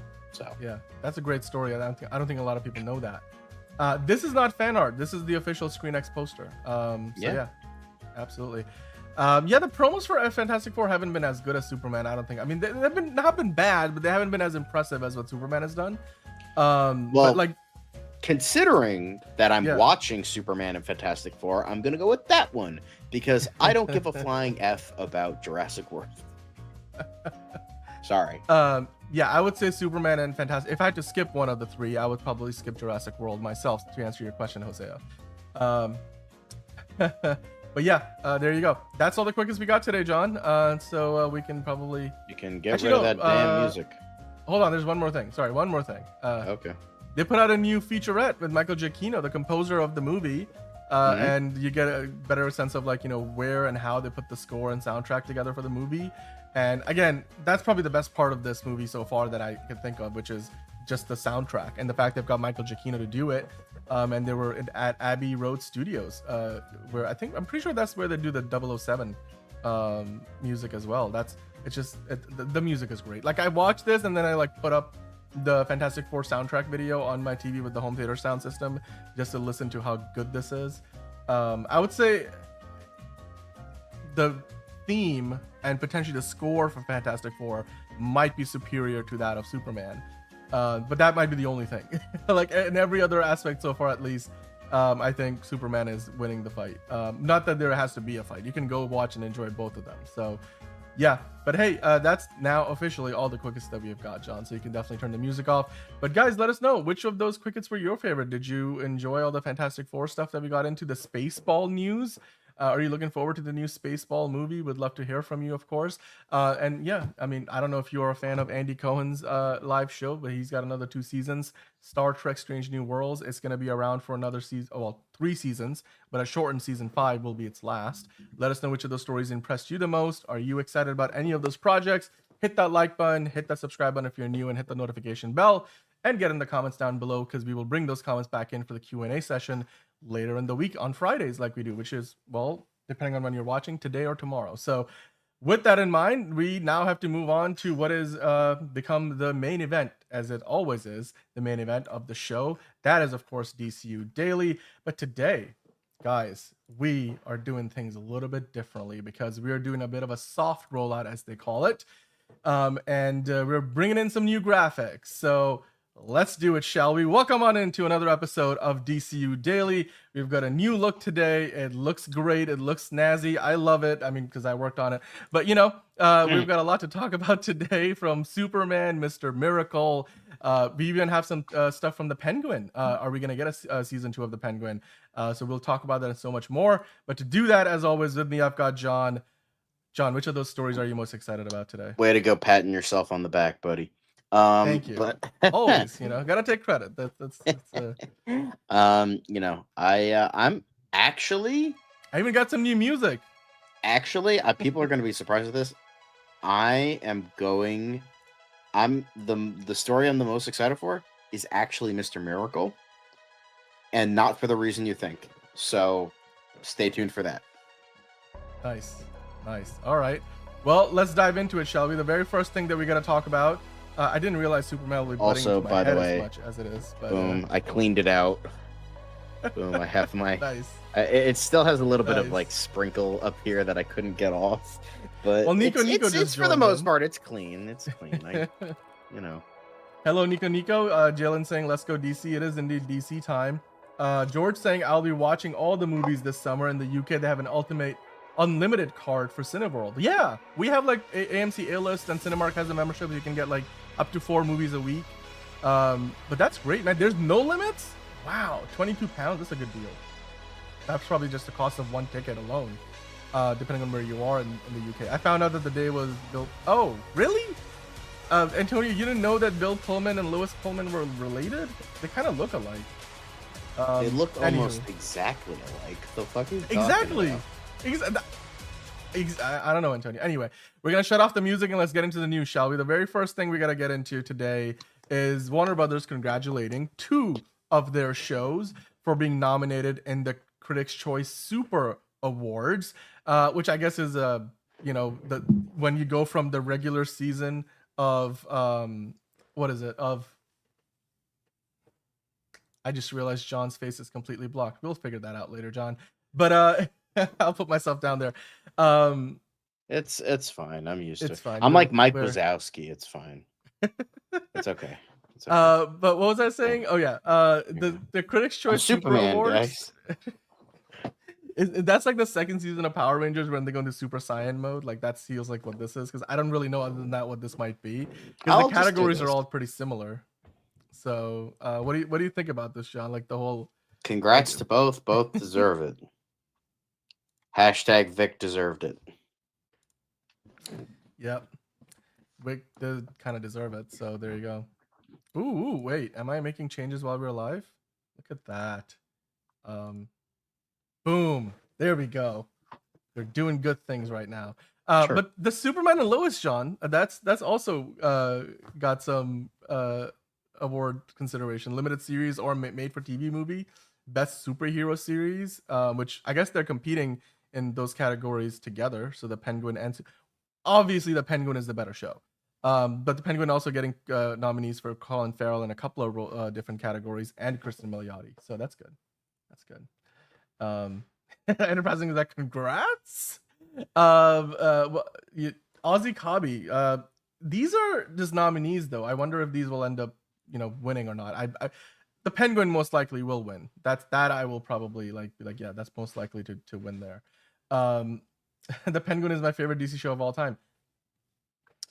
Yeah, you know what? I would put it up there. It's pretty high. Antonio asking you, John, when you get that cup from, where did you get that cup from? Is that the Dairy Queen cup? Yeah. Boom. This is not brought to you by Dairy Queen. Although Dairy Queen, if you want to sponsor us, I love blizzards more than my own family. So give us a sponsorship.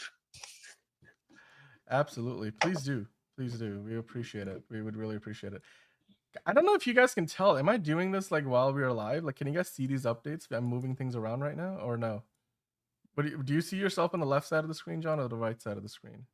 No, I'm on the left side. You are? Yeah. Okay. Let's see. Now I can see it. There you go. See, all right, we fixed it. Well, now your head is cut off. Okay, we're gonna need to rework some of this stuff, man. Okay, or just go back to the old graphics, but yeah, I don't know. Well, we're trying. It's not a perfect system. Let's keep going. There was this big article in the Hollywood Reporter, John, where they basically had an interview with Colin Farrell, and he's not entirely convinced about coming back for season 2 of The Penguin.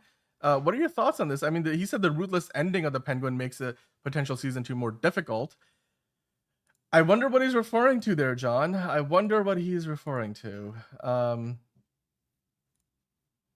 Do you when care he dropped the alcohol on the ground and then started spilling?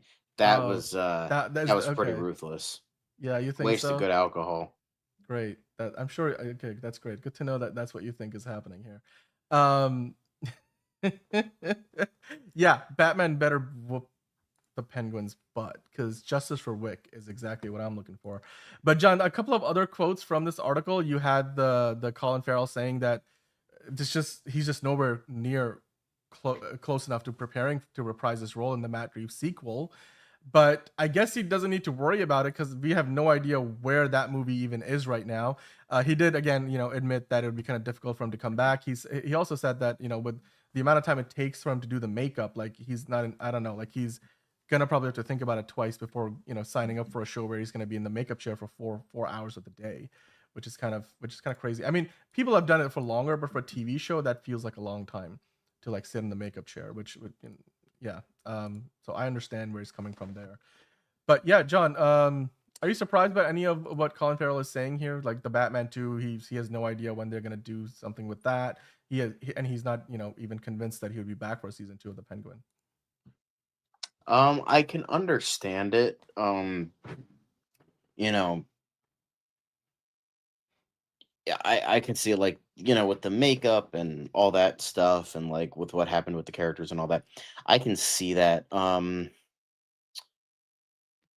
like I feel like Colin Farrell's kind of flip-flopping every couple of months because like way That's true. before, like right when like Batman or Penguin stopped filming or like ended filming, he was like, "Yeah, I never want to do this again."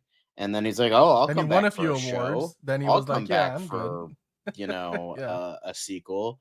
And then when it was making its award season route, when it was Right. when it was like right after it finished airing, he's like, "Oh yeah, like maybe it might be a little difficult, but I can definitely see myself coming back." Blah blah blah. Blah. And now he's back to, "I'm not ready to do this again." So, I can see like it's kind of flip flopping. So I'm sure in 6 months he's gonna be like, "All right, we're gonna offer you $100 million. Okay, Right. cool. I'll come back." So Yeah, like, he wants probably more money, which is fair. I mean, he did an amazing job with the role. The fact that he got a series was because of how good he was in the movie to begin with. So, but I do understand the hesitancy. You know what though, John? That's not the only thing that I'm hesitant about because according to James Gunn,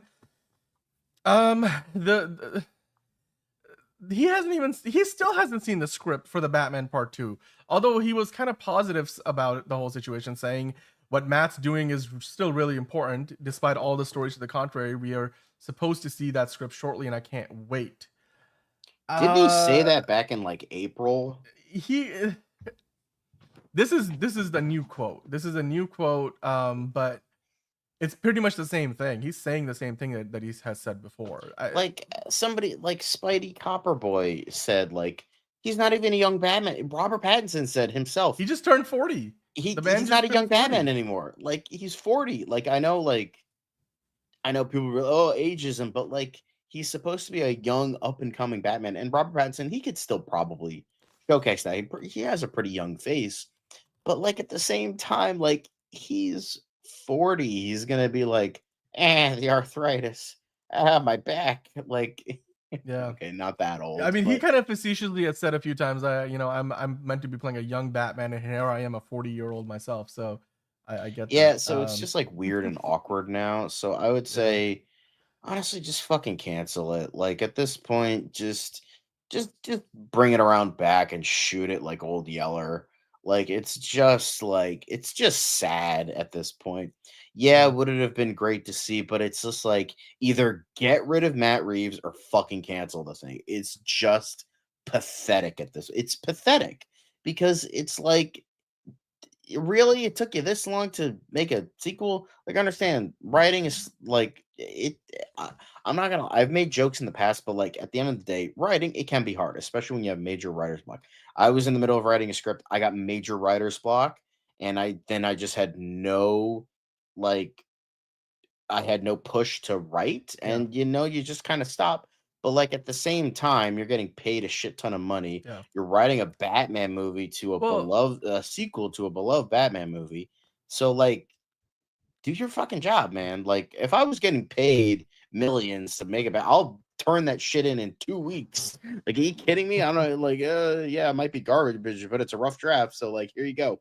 But like, it's like, guys, come on. This is this is a bit ridiculous, don't you think? Like, Well, what I'll say though, like again, like Manos Time and Jalen Harris both pointing out that Entertainment Weekly article they were interviewed for back in around March or April, all the stuff that's come out this week, which makes sense. Like they do this like months ahead. So in that sense, I guess you could look at it and be like, by now he might have gotten it. But then again, James Gunn has not said anything to the contrary. I mean, he seems like the kind of person who would like, to kind of quell the rumors. Would all right, got the script, but maybe he's not saying anything because it's not approved yet. Maybe they're still doing revisions. So for all we know, he by now in real time might have the script. But I just tell us. Like, just people are anxious. Let them know what's going on. That's all I'm saying. Yeah, and I don't know if Matt Reeves is sick. It's the rumor, but nobody knows for sure what's going on with Matt Reeves. That's the thing. We don't really know for sure, and if it is something personal, nobody wants to be the one to say it in the public eye. It should be something coming directly from Matt Reeves himself. So yeah, but it's been really way too long since the first movie came out.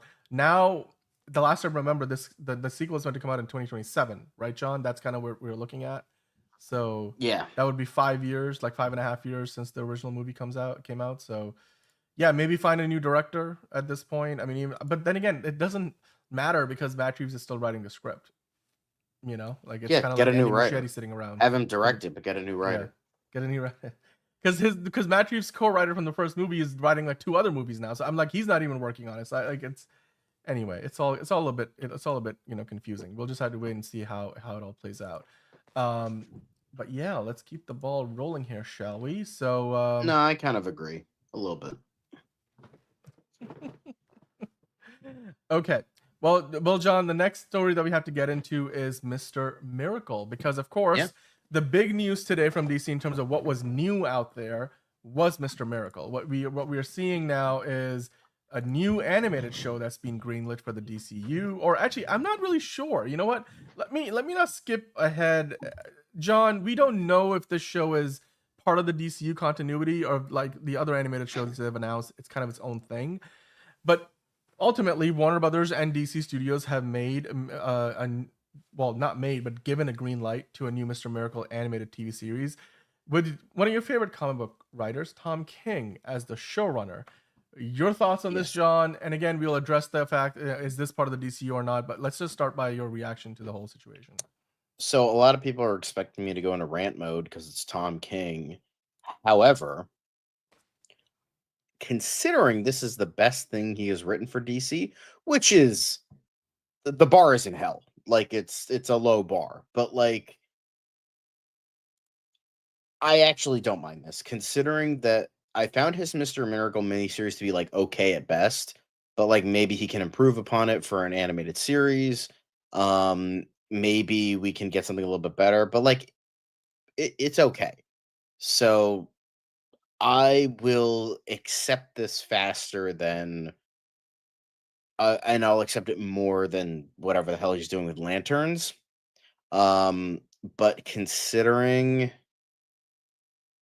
this is the best thing he's written for DC so far, and from what I've read, I will say I will have my curiosity tickled. I also hope it's not DCU because I think that it would be getting into New Gods way too early. Even though it is a smaller character like Mr. Miracle, and it's a smaller story, and it's a smaller I think this is an Elseworlds. I think it's just its own. You know what it could be? It could be like a floating timeline kind of thing, where like it'll be so self-contained they won't even like really reference other characters. And I don't think a ton of characters were referenced in that original miniseries. So I think just have it be really self-contained, and then like it could be like have it kind of as sort of like an Elseworld story, but like just have it be like no concrete like established continuity, and then they can retroactively make it into the DCU, or just keep it an Elseworld story. That's how I think they should do it, because I just think just having new gods in this world, it's just too early. That was one of the things I really didn't like about the Snyderverse, is they brought it in too early. But considering that Zack Snyder just wanted to do 5 movies and then be done, I can understand that, because it's like it's the biggest rival of the Justice League, and um like that was the only rival he was really showcased all that much. I mean, yeah, you have Justice League 2, which was gonna have like a Legion of Doom type uh bunch, where it was like Black Manta, the Riddler, and then like a couple others. I think like Cheetah was supposed to be in there or something, but whatever it was, I mean, Tom King did consider was supposed to write the movie, directed by Ava DuVernay. I'm glad that didn't happen, because I feel like DuVernay is very good at smaller, grounded indie movies. When given a big budget, like what happened with Wrinkle in Time, that was really fucking bad. So I think she just needs to stick with smaller indie movies. But it's animated. I think that makes more sense, because New Gods, it should be animated, at least at first, because they're so big and like out there, and like just what, like beyond like our existence, Yeah, but I okay, mean, to kind of take a so step I can back see though, that. yeah, but like I get what you're saying, John. But like I think it's a good point that Man of Time is making here. Let's talk about the new gods, because ultimately these are 2 new gods characters, Mr. Miracles Hmm. and Big Barda, right? Didn't we see a version of Big Barda in the Zack Snyder's Justice cut of the Justice League? Like she's I one of don't the know, maybe she was like one of the people in the background. I don't was remember, she but I not don't one of the think ones like so. when there's like, we're gonna do the old, like assemble the armada, we're gonna use the old ways or something like that. But yeah, there was meant to be a Ava, as you guys are saying in the chat, there was meant to be an Ava DuVernay a movie, like a big New Gods film that was in development for a long time and ultimately got shelved. So anything like this, I guess is going in that direction. Although animated again, probably not gonna have as big of a footprint.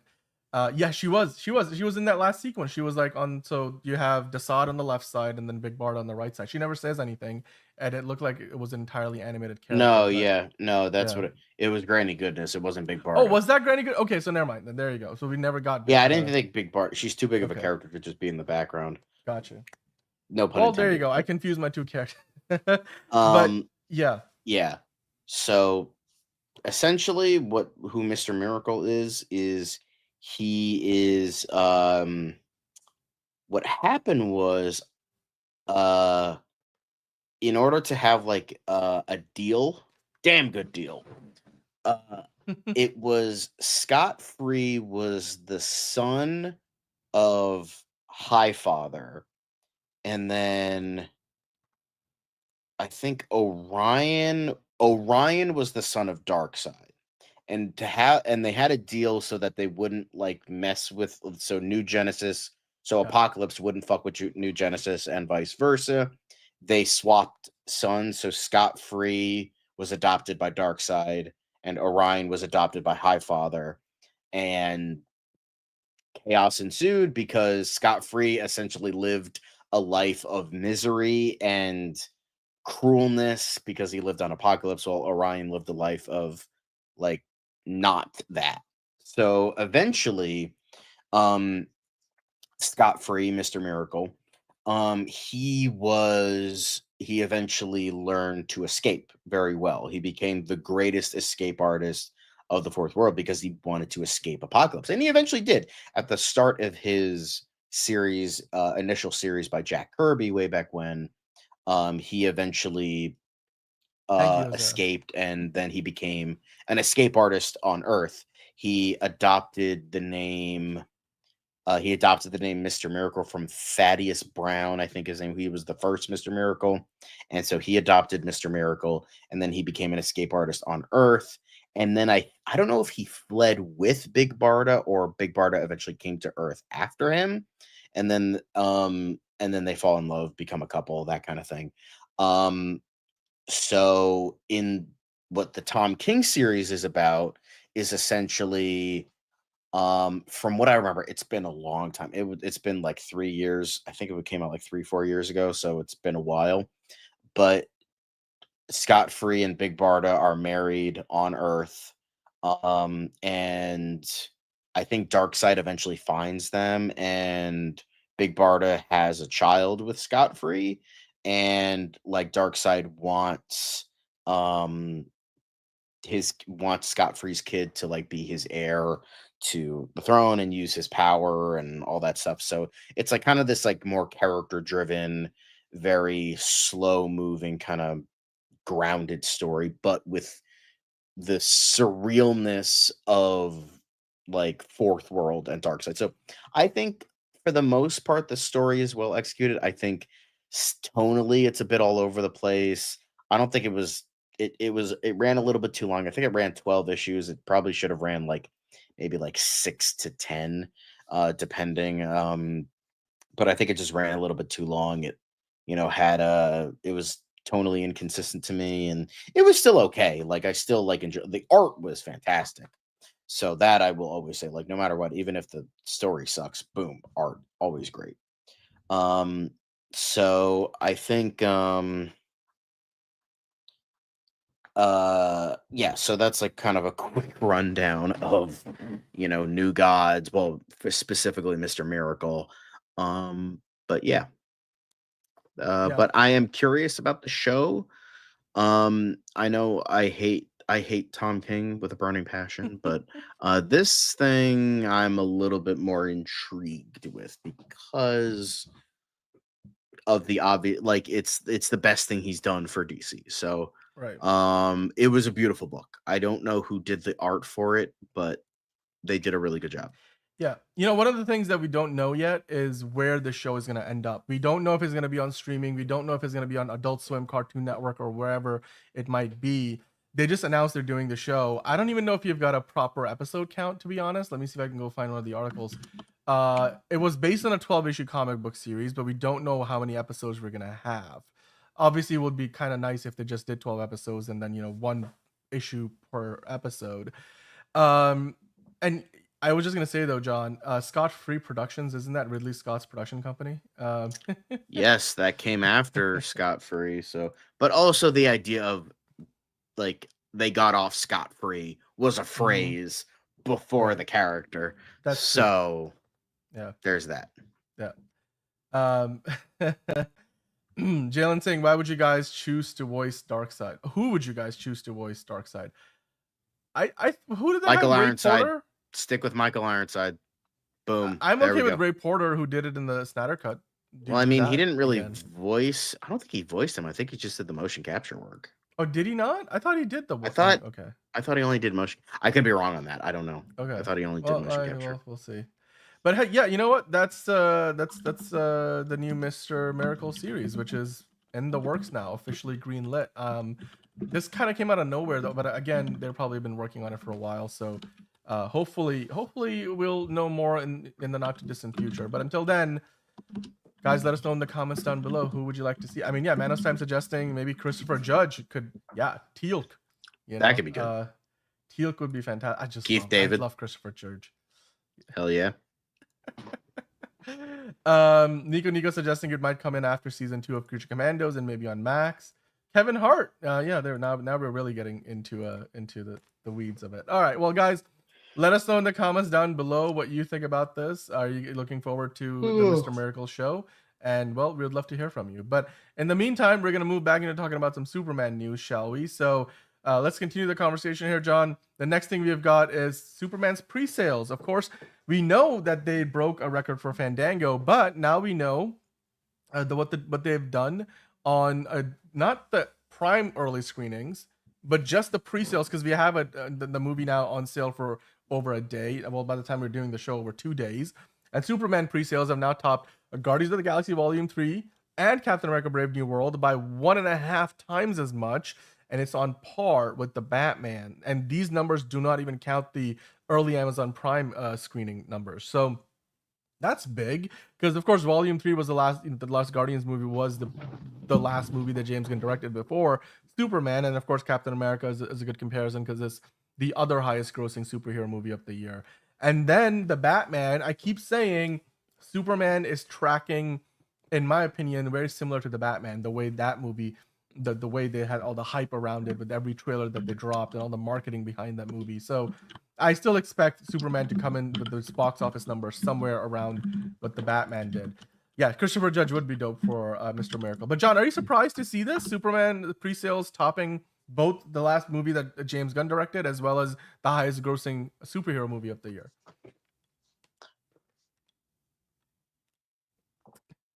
Let's go. Good question by Caleb though. Jeffrey Dean Morgan, he should play like the Thomas Wayne Batman. Deathstroke. Deathstroke would be nice too. Yeah, he recently talked about how what the plan was originally with him and what's the name of the who played Martha in the DCU? The chick from The Walking Dead. Yeah, the two of somebody. Laura Cohen. Laura Cohen. There we go. I think that's what it is. That's what it is. That's the name. Anyway, but yeah, yeah, it would have been perfect. But you know what? Joe Manganiello was gonna do it back then. So, but guys, Superman pre-sales. Lauren Cohen, not Laura. Lauren Cohen. There we go. We missed it by a little bit. But you know what, John? In that Fandango interview, we're gonna dive into a little bit further later on. One of the things that they were talking about is like how the relationship between Superman and Lois is this like constant balancing act. Like they really bring out the humanity in each other. Like, and Lois doesn't, you know, like basically, I think the way David Cornswet said it was something different from what I've heard before, which is like, you know, he as Superman is trying to portray this image of perfection and like all good and everything. And then Lois is like always pointing out the moments where he's like, no, you know, well, you did, you know, there was a lot of collateral damage. And then, you know, you did kind of go into another country without any like legal authority and stuff like that. And Superman's like, I'm just trying to save lives.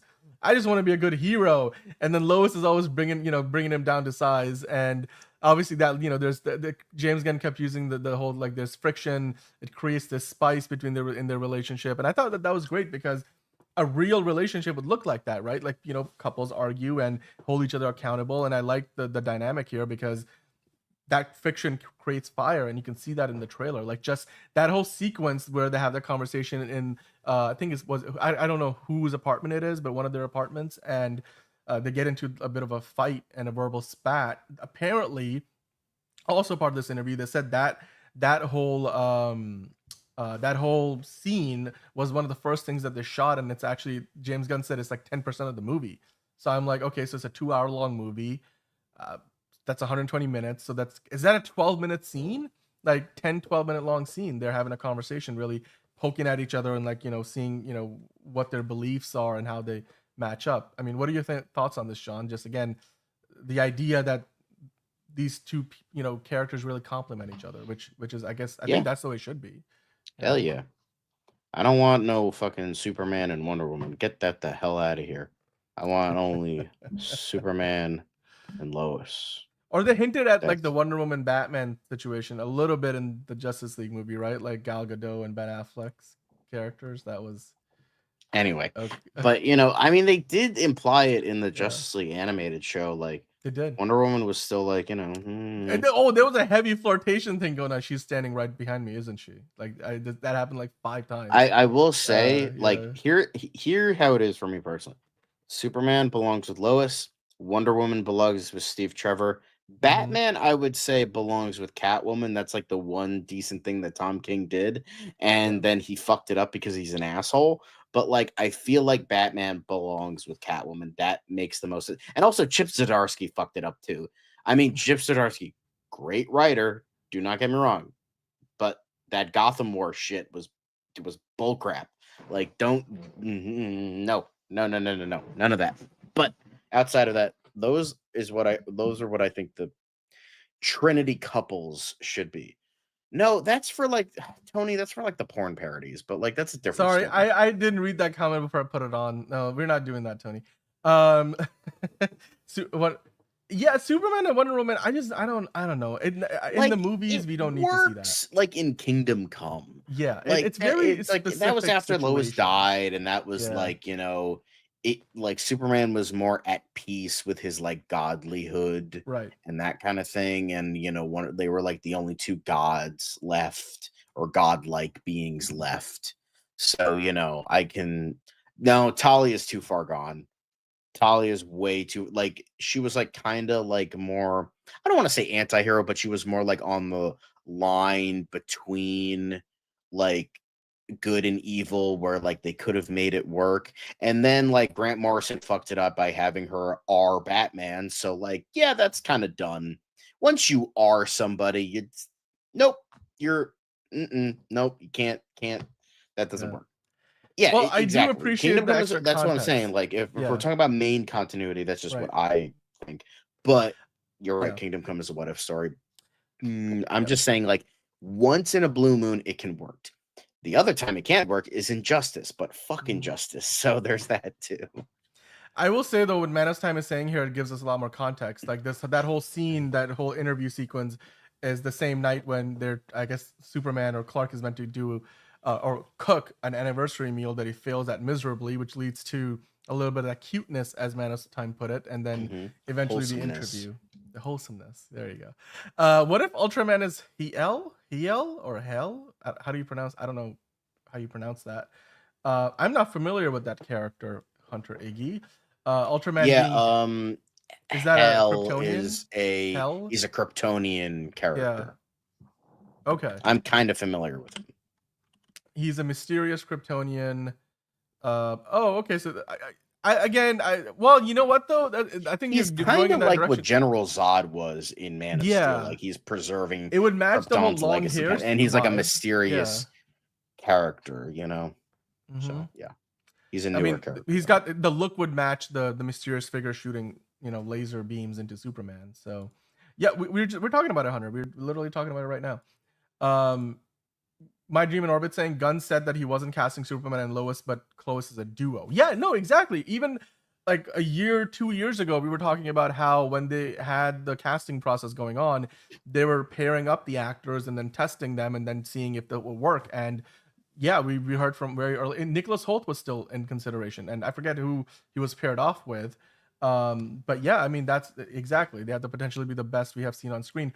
They're not the first ones who have been cast as a duo, though. I mean, they did that with other past iterations for TV and for the movies, but it doesn't always work out. I think this so far looks great. This Chloe's energy is great. But yeah, Hosea pointing out. I mean, we'll get into that a little bit later. The idea of Hell potentially being under the mask for Ultraman, because that would be pretty cool. That we have another Kryptonian, in the movie. That'd be nice. I'm gonna save that comment from you, Hunter Iggy, because we will talk about more of that in a bit. Where did it go? Oh, here it is.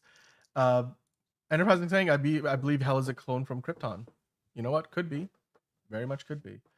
Yeah, I mean, a lot of movies do this for like you want the chemistry test to be good. It doesn't always translate into a great movie though. I mean, but so far the trailers show that they've got a great chemistry on screen. So let's keep the ball rolling here, John. We have a couple other things before we get into more Superman news. I guess we were still talking Superman though. So what I saw here was pretty interesting. So the editor of DC Film News on Instagram, like he recently had a baby, and when he was, when his wife was still pregnant in the process of, delivering the baby, like not James Gunn, but David Cornsweet sent him a message saying, wishing her great strength and stamina, and wishing both of you a healthy baby. Be present even if the ride gets wild. And I thought that was really nice of him to say that, to reach out. And I mean, David Cornsweet himself, I think he had a kid recently, right? And he's married and lives in Philadelphia. That's really awesome that he's in touch, and of course, in connection and connected with his audiences, which is awesome to see. Yeah, again, it just shows that like all the Supermen have been good, wholesome boys, except Dean Cain. But like all of them just seem to be like great, genuine dudes. So yeah, awesome to see. Yep. Yeah, that is comforting. Enterprising, exactly. Love it. Love it. Okay. But Man of Time, you know what? That's a really good point. When they do finish releasing all the TV spots, I mean, look, they're not going to finish releasing them, because once the movie comes out, they'll keep releasing more ad spots, except they'll have like, all the reviews, like ravishing, magnificent, the best movie of the year, yeah. But Jalen saying that's Superman right there, exactly. But Manos time, I will take your idea into consideration. I think that's a good idea. We should do a tier list of all the Superman ad spots. Maybe we'll do like all the ad spots and trailers combined as one thing. You know what, John? Make a note of that. We'll do that. That sounds like a good idea. Mm-hmm. We'll make that happen. Mental note. We'll save that in for later. But I mean, Manos time, that's great because they'll do so many of these that we'll have plenty of time to do a ranking. But John, the last thing before we get into the main Superman story of the day, which is like diving deep into that Fandango interview, we do have to talk about Rachel Brosnahan. Of course, well on her way to promoting the movie and doing it, everywhere and anywhere she can on the promotion circuit. Of course, before she jets out to Manila on the 19th with the rest of the cast, she's going to be appearing on the Kelly Clarkson show to promote the movie on NBC. I don't know. Do you expect any new surprising pieces of information there, or do you think this is just part of the in the TV business? Yeah, like I think it's just kind of another thing. Like, just keep it going. Just like we're doing everything. Go, go, go. We're doing all the things. And I think we're gonna get the kind of the same information, but it's for a new audience. Like, who the viewers of the Kelly Clarkson show are gonna go see Superman? Maybe if you'll convince a couple people. Maybe you never know. It does look interesting. Yeah, this has already been taped, so it's not been. So the show is syndicated, so they already taped the episode. It just hasn't aired yet. So I guess we'll see when it airs what quotes we get from that. But yeah, I mean, hey, that's all the general stuff. Now let's switch focus and get into the Superman news proper, which of course today is all the the Fandango interview insights that we got, which again, that interview was done a while ago, but they did all of that press in that particular studio that they shot everything in, with the Superman banner behind them that we've been seeing for a while. So yeah, they spilled some secrets. They gave us some new insights. So let's get into it. I know that we have some questions from you guys already that I've saved up from earlier in the chat, so I'll bring that back in as well. Let's see. Oh, Be Positive saying, I'm excited for Superman. James Gunn has gone for a non-stoic Superman, kind of like Hancock with Will Smith, a normal Superman. Yeah, no, this Superman has a bit of an edge to him, which I appreciate. I think that makes for a more dynamic character. I really do love that. So hopefully we'll get more of that, in the movie proper, because we've certainly seen a lot of that in the trailers. This was a great interview. I think John and I both saw it. It's around 20 minutes long. So I saw about sure half. Check it out. It was really interesting. And it looked like they had some very particular talking points, which is good because they only had a limited amount of time. And Perry Nemiroff did a great job of like keeping the conversation moving. It was definitely edited down. You could tell. Yeah, David Cornsweet is connecting with a lot of these accounts on the social media. So he's definitely doing kind of the same thing that James Gunn is doing. Like that's his role model. Like he's very in tune with the fans, and he's makes for a very relatable Superman. But I mean, John, one of the talking points, the first one here is a universe reimagined, a story self-contained. So essentially, James Gunn said that Superman, is going to feel like it's a complete story, but largely standalone. It's going to set up a lot of characters and, establish certain facts about the world of this new DCU, but it's not meant to directly set up like 5 more movies, like what Batman v Superman tried to do. So they're not ramming like, setups for the next 5 movies in the film. The main story will still be pretty much, and you can walk in, have a beginning, middle, and end, and walk out satisfied. And while it will obviously show us a ton of metahumans and hint at maybe future story ideas, it's not going to put that ahead of the story of this movie itself. And whilst James Gunn was saying that, he managed to just drop in the fact that superheroes have existed for 300 years in this universe, and Superman is just like only just appeared on the scene recently, like 3 years into his time being publicly Superman, and he's the most powerful metahuman of all time. So what do you think about that description? There's a lot of little bits of information there, but like, it is quite enlightening to hear that 300 years these characters have been around, and Superman is only showing up like as recently as 3 years ago. So like he's only been around for like 1% of that time. I don't know. It just goes to show that James Gunn put a lot of time into the world building, so that's great. I mean, because that was like the whole thing. He brought in so many writers to like build the world, build the timeline. Obviously, stuff changes, but like. It's it's really cool to see, because like I really like the idea of like Justice Society, and even people before that, maybe like Max Mercury or any other earlier, characters that have lived prior to that is really cool. So, I mean, Wonder Woman came to Earth, came like to the man's world, sooner than later, and that could be really interesting and cool. And I mean, we have, but maybe that's not what he's talking about. Maybe he's talking about something else. But whatever it is, I think that's awesome. Again, I do like the idea that this is still a very young Superman. He's only been Supermaning for like 3 years, let's say, and yet he's the most powerful metahuman of all time, which is obviously why he draws Lex's attention, because Lex is used to having lanterns and like Hawkgirl hanging around, but not Superman. And it looks like he's also caught the attention of the entire world in the movie. So Kevin Davis is in the chat. Hello, Kevin, saying even if Superman does okay numbers at the box office, it's not going to be enough to save Warner Brothers. Well, I mean, I think it's going to do great numbers. If you look at the tracking, which we'll get into a little bit later, based on the pre-sales now, we have some real data to tie that projection to. It's doing great. And David did praise, the performance of Nicholas Hoult. One of the things that they did was they were talking about how, like David Cornsweet himself at one point said in the interview that he wanted to just he obviously looks up to Nicholas Hoult as somebody who's done a lot more work and sees him as like this great, amazing actor with an amazing career already and potentially even a better actor than himself. And he just wants to do his very best to hold his own. And then there was this one scene, I'm guessing it's the scene where they come face to face in the metahuman prison and Lex has the revolver in his hands. And it's basically to paraphrase, David Cornsweet was like Nicholas, or Nick as he likes to call him, just ran circles around him and completely outperformed in the scene, and he was just trying to keep his head above water. So yeah, I mean, Nicholas Hoult is probably the most talented, or one of the most talented actors in the movie, so it's not surprising to see that. And I like that David Cornsweet is humble enough to be able to say that out loud. Is look, I'm surrounded by amazing people, even the better actors than I am. So yeah. Will this movie have a kryptonite bullet? I would say the odds are on yes, Caleb. I think the odds are pretty good. Yeah, I mean, the trailer did show that Lex Luthor could be a great... Nicholas Hoult could be a great Lex Luthor. I think ultimately, though, we have to see the movie to find out. He's certainly not shoving Jolly Ranchers down senators' mouths, which is a great start. I think that's a great start. And Warner Brothers is on a winning streak right now, enterprising, and then you got Mortal Kombat 2 coming out, and hopefully Superman will be the biggest movie of the year. And yeah, it's a DC Studios film, but Warner Brothers is still distributing it, Warner Brothers Pictures. But yeah, I mean, John, the rest of this interview was pretty fantastic. They do talk about the trunks of how, again, we've heard this before, but James Gunn saying, I wanted to make it look cool. David Cornsweet said it as much hey, yeah, you wanted to look great. You wanted to find a way to make it look cool, but there just wasn't a way to do it.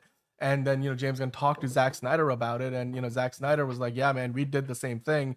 Couldn't come up with a way to make it look good. So that's why they didn't have trunks. But then the way to describe it, John, I think is really fantastic, because they say that, hey, look, we have the most powerful metahuman on Earth, and the way that David Cornsweet described the character of Superman to James Gunn was this guy flies, has super strength, shoots lasers out of his eyes, can freeze things and blow them away with just his breath, and he's a scary dude. He's the scary creature is the word that James Gunn even used. Right. So what can we do to make him a bit more grounded? And let's put the trunks. That's what they're there for. And then also James Gunn was like, David Cornsweet loves kids, and he, whenever there were kids on set, it was a great day to see David Cornsweet interacting with them, which we have seen footage of, and we saw the images of last summer. So it just felt right, to have the trunks. And yeah. I think ultimately the reasoning is really good. Now it all completely makes sense. The reason why they left that in there, or the reason why we have trunks. So yeah, even if it's I think that makes sense. However, I'll play devil's advocate here. Now, I'm not saying I hate the reasoning. I love the reasoning. I think that's cute as hell. I think David Cornsweet, championing for the trunks. I get that 100%. However, it's a comic book. Why do we need a reason for a guy that wears underwear on the outside of his clothes? Do we really need a specific reason as to why? He just does it. Why? Because it's a fucking comic book. James Gunn did hint at that too, just that logic, yeah. So just like have it be silly. That's all. In my opinion, at least. I don't think there needed to be a specific reason. However, I do, and I will say, from a design standpoint, I agree with Frankie G.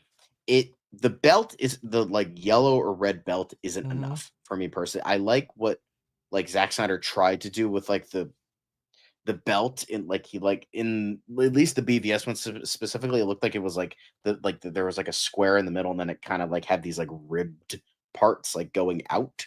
I kind of like that. I kind of broke it up a little bit. I still don't love it, but it like did kind of break it up a little bit. But I prefer it just like looks better. As much as I love the Tyler Hoechlin suit, I feel like he could have used some underwear on the outside, which is why his OG suit was better than the later suit. It's amazing how the TV shows gave us the best suits.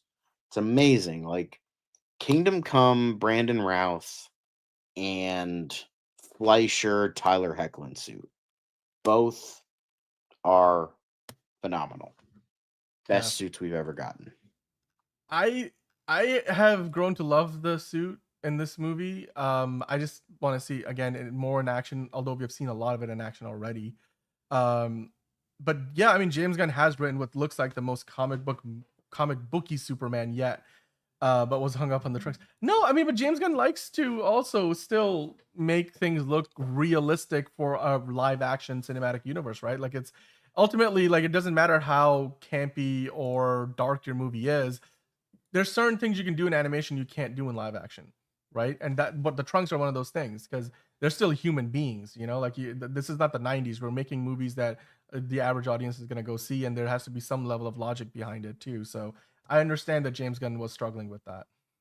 To answer John's question, Man of Time says some things in comics may not work in live action, and Gunn may have had the same feeling. So David giving him the convincing reason is enough reason is why he has the results today. Exactly. Kind of like what I was saying too as well. So yeah, I mean, I think John, your point is definitely well taken. Snyder Loki copied the necromongers from the Chronicles of Riddick. The design and costumes are way too similar when you compare them. I guess so. I have no idea if that was ever something that Zack Snyder has talked about. I do like the Man of Steel suit. It's but I'm also kind of biased to it because growing up at a time when those movies were coming out, Superman was a big influence. So I will always look back at that as a good suit, but this is definitely much more classic. So yeah. All right, well, let's keep the ball rolling here. I think we do have a couple other things in this article, do we? Yeah, so they were talking about how, Lois Lane is like a good 1.5 foot shorter than Superman. At least, Rachel Brosnahan is shorter than David Cornsweet. At one point, they tried to give her like these really thick boots or like shoes, and it just wasn't working. And David Cornsweet was like, no, give her the flats. Basically, give her like flat shoes, like what a journalist would wear, a print journalist. Like she's walking around, she wants to wear something comfortable. Like she's not gonna wear heels. And Superman's boots, of course, David Cornsweet's boots were pretty flat too. And the dude is like 6'4". He's like tied for the tallest Superman of all time. So it's not surprising that there's a height disparity. We have seen that in the trailer. Like literally when she's hugging him, one of her feet is off the ground. So like that was kind of a funny exchange. Exactly.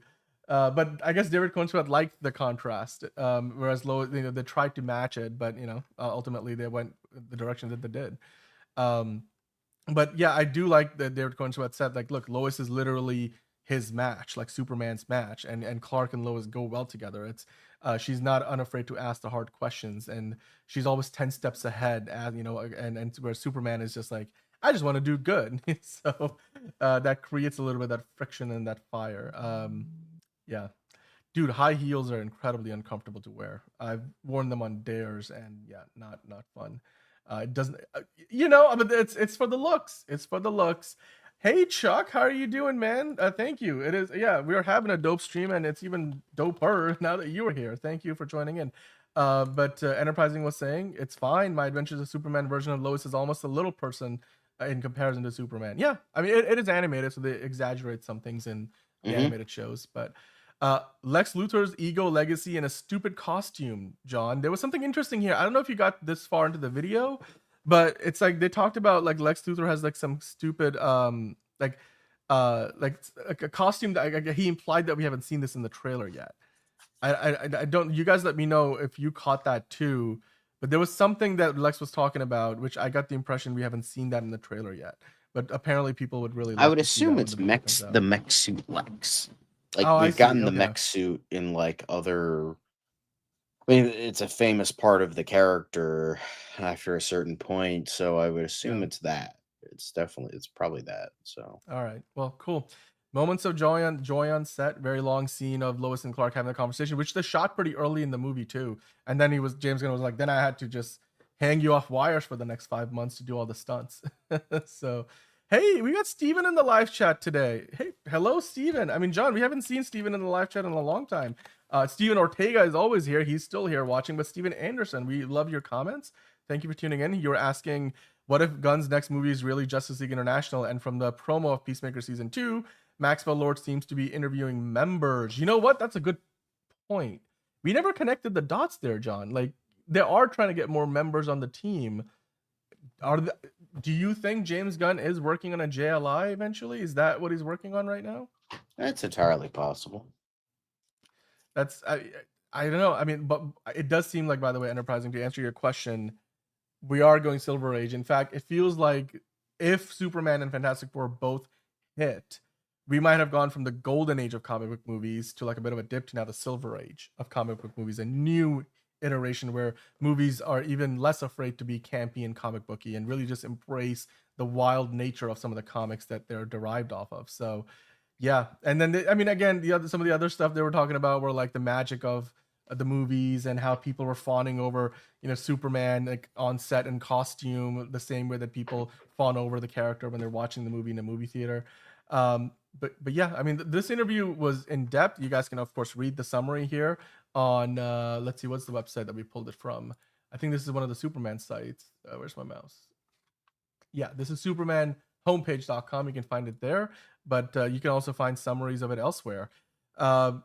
Yeah, we talked about the third year of his career, John. So there's that. What else did we talk about?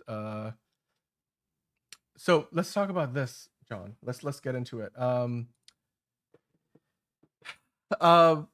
Everything DCU is reporting. So I don't know if I trust them as like the source on this, but they're reporting that Superman's current pre-sales signal that the opening weekend will be somewhere between 100 million and 150 million at the domestic box office. Apparently there's more details to come, but John, do you believe that based on the pre-sale numbers that we're seeing, that is doing better than Guardians 3 did, is better than the Captain America movie from earlier this year did by 1.5 times as much? It beat the Fantastic Four opening day pre-sales record. So do you think 100 to 150 million, which is a little lower than the really high number we saw initially, was 154 to 185 million or something like that? I don't know if it's going to go that high, but do you think 150 is a good place to start? That wouldn't be the DC record, but it would be pretty much in the top 3. I'm more willing to believe this now that we actually have the pre-sale numbers rather than like, oh, it's this number I'm pulling out of my ass. Like this, like actually has some mirroring of like that's entirely possible with how many people are buying these tickets. I'm actually curious to go through like the Friday, Saturday, and Sunday numbers and see what it actually looks like, because I'm curious to what people are actually getting, because the thing is, when I got my tickets on the 12th, it was empty because one, it was for a Friday afternoon, so people are still at work, and two, it was still on the day, so I don't know if that means anything, but I'm curious to Great see shout if out, Enterprising. that's yeah. Superman Dude, homepage your is number, great. Mustache on Movies, your number earlier was 130.5. How is your AI like bumped it up to 164.5? No, that was for while doing the Jurassic same World. show? Was it? Okay, I'm misremembering that then. I'm sorry, Mustache on Movies. Okay, so Jurassic World was 130.5, and your AI is saying 164.5 for Superman. I mean, it is a computer, so we don't know, but like Yeah. all of this is computers. That I number guess, so. would be only a couple of $1 million off the record of 166, I think it was, that Batman v Superman did, which is the DC record. So, and the Warner Brothers record. So yeah, I mean, Angelica saying for me opening for Superman it would be 165 to 170 million, just her prediction. That's a good number. I would take it. I think Warner Brothers would love that. DC Studios would be like, oh my god, this is the best thing ever. That would be the record if it hits 170 million. And yeah, David Zaslav would be popping bottles. James Gunn would be popping bottles. But yeah, I mean, at least right now they're looking at 140 million opening weekend, 110 to 150. That's kind of where the numbers are hovering if you look at a few different places. But even now, I think these are mostly estimates. I think we have to get a little bit closer, like 2 weeks out. You'll get a better idea. And obviously we'll bring that to you when that happens. I don't know. You guys tell us, do you think it's, let's do a little bit an over and under, right? If you think it's going to be over, type in over in the chat. If you think it's under, type in under in the chat. So the number I'm going to set for that is 150 million. Do you think Superman on opening weekend is going to make over 150 million at the box office? Now we are just talking domestic box office and not worldwide. But is it going to make over 150 or under 150? Just get in the comments if you're watching after the fact. If you're watching live, get in the chat and then hit us with an over or an under. All right. We can, you know what? We can do that. That's a really good point. Enterprising saying, I'm glad Soup's tickets are selling out. That's me. People are that means people are invested. Absolutely. I'm gonna make the poll, John. But what do you think while I make the poll? Like, where do you think it's gonna be? Is it gonna be over or under? Of the 150 number or the 150? Like the 150 is the number right now. I think under, but yeah, I agree with Manos. Under, but close. I think like maybe in the 140 range, maybe 125 to 140 range. Okay. That's a good number. That's let me see. Okay, I'm gonna see if I can add that poll here. I personally think that it's right now. I'm gonna, you know what? I'm gonna say over. I'm being optimistic. Why not? I think it's gonna be over. Yeah. I'm gonna take the bet. If I had to put $10 on it, I would say over. Oh, Ron is here. Hello, Ron. Joining in a bit late, but welcome onto the show. We got Steven here today. We got Mustache and Movies. We've got the usual suspects like Frankie's here. Angelica is back after a long time. Manos is here. Caleb.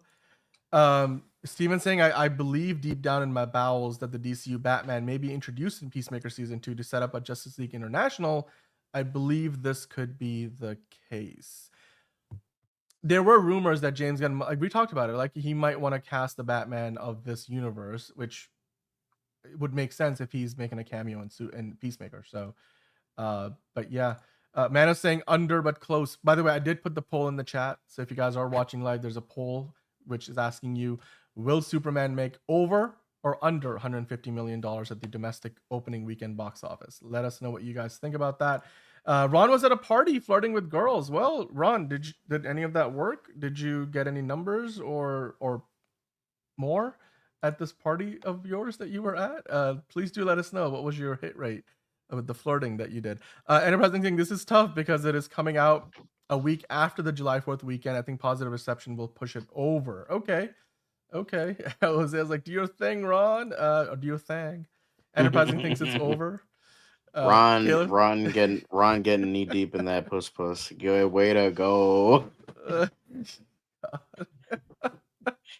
Hell yeah. I'll forgive you for Ron, the low Superman numbers. I mean, Ron, are you alone in the room that you're watching this show from? Like, is it just give us a hint, you know? Are you getting something under the desk, buddy? Because congrats. Whoa. Yeah, DCU Daily After Dark all of a sudden. I mean, it is. It's fucking 1:30 in the morning. That's so, true. That's true. I mean, hey, but some of you guys are watching from other parts of the world where it's still light outside. Anyway. Also, if anybody has anything, Steven Anderson, I don't think we have your number yet. Let's go. What's your number? I have all We're these. still collecting the list. You just make sure you make the list because we want to know what you guys think Superman will do ultimately throughout its run at the box office. Wear the cape. Make $1 billion? All right, wear the cape with that backhanded compliment. Shut the fuck up. But I think Well, you're here too. Steven Anderson, wear the cape. The two people, because Ron, Enterprising, Antonio, you've all, and Caleb, you all left a number. So yeah. Yeah. Ron is like, yee. Look at that face. That is a pussy destroyer face right there. Hell yeah. Let's go. fucking rock. Look, see, it's 7 a.m. for Manos time. It's early right now. Yeah, see. You John know what, should wear a Angelica? cape. I That's don't have a cape, very but, like- optimistic outlook. I would love for the movie to exceed 6. That's like Lilo and Stitch levels of goodness. So I would love to see Superman do that well. Hell yeah. John should wear a cape. I don't know, John. Do you have a cape? I don't have a cape, but I have like a blanket I can maybe wrap around. I guess that myself. works. That would work. I don't have a blanket nearby that I can use right now. All right, Steven Anderson coming at most 700 million plus. I will write it down. All right. Okay. Joke's on you, Ron. I talk to people who don't exist, says Caleb. There you go. All right, good on you, Caleb. But you know what? The last thing I wanted to get into, I don't know if this is one of the clips that you guys were talking about earlier, the ad spots. This is not an ad spot, obviously, but it's the James Gunn just posting, I guess, a behind the scenes look where for 1 second, you're seeing obviously Clark with the glasses on, and the next, the glasses are gone, and all of a sudden Jimmy Olsen is really confused, almost as if he has seen this person somewhere before. Of course, him being a photographer, taking a lot of photos of Superman, he's like, huh. So, John, do you think this is hinting at the idea that maybe Jimmy Olsen will find out Superman's secret identity? That would be really good. I think that would be really awesome. Like it's like this, maybe like a more wholesome moment. That could be really great.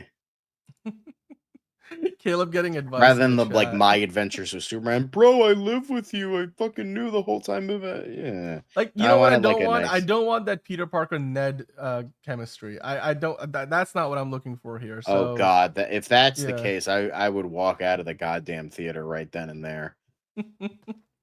Oh, you know what? I'm gonna look to find that one where they're debating if the hammer destroyed Superman, or maybe if if Superman got hammered by the hammer or Baravia. I don't know. I was trying to make a pun. It's not working. I apologize. Antonio's saying, and I hate doing those comparisons. I'm just talking about the history of DC. I never thought I would say Superman would be the highest grossing opening weekend ever. They have a chance to do that. You know what? That is very true, because no Superman movie has ever kicked off to anywhere near the kind of numbers that they're predicting and projecting for this movie. Yeah, Batman, you would see that. BVS had Batman in it. You know, it's not really a fair comparison because it had both of them in there. Man of Steel did open to was it like 96 million? I think it was. You guys let me know if I'm correct on that.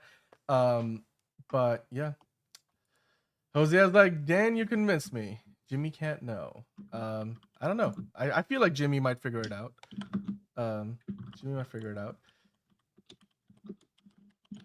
Almost 130 for you guys. Are you talking opening weekend, Antonio, or the whole run of the movie? Because we're looking for the list we're building up is for the entire run of the box office, not just the opening weekend.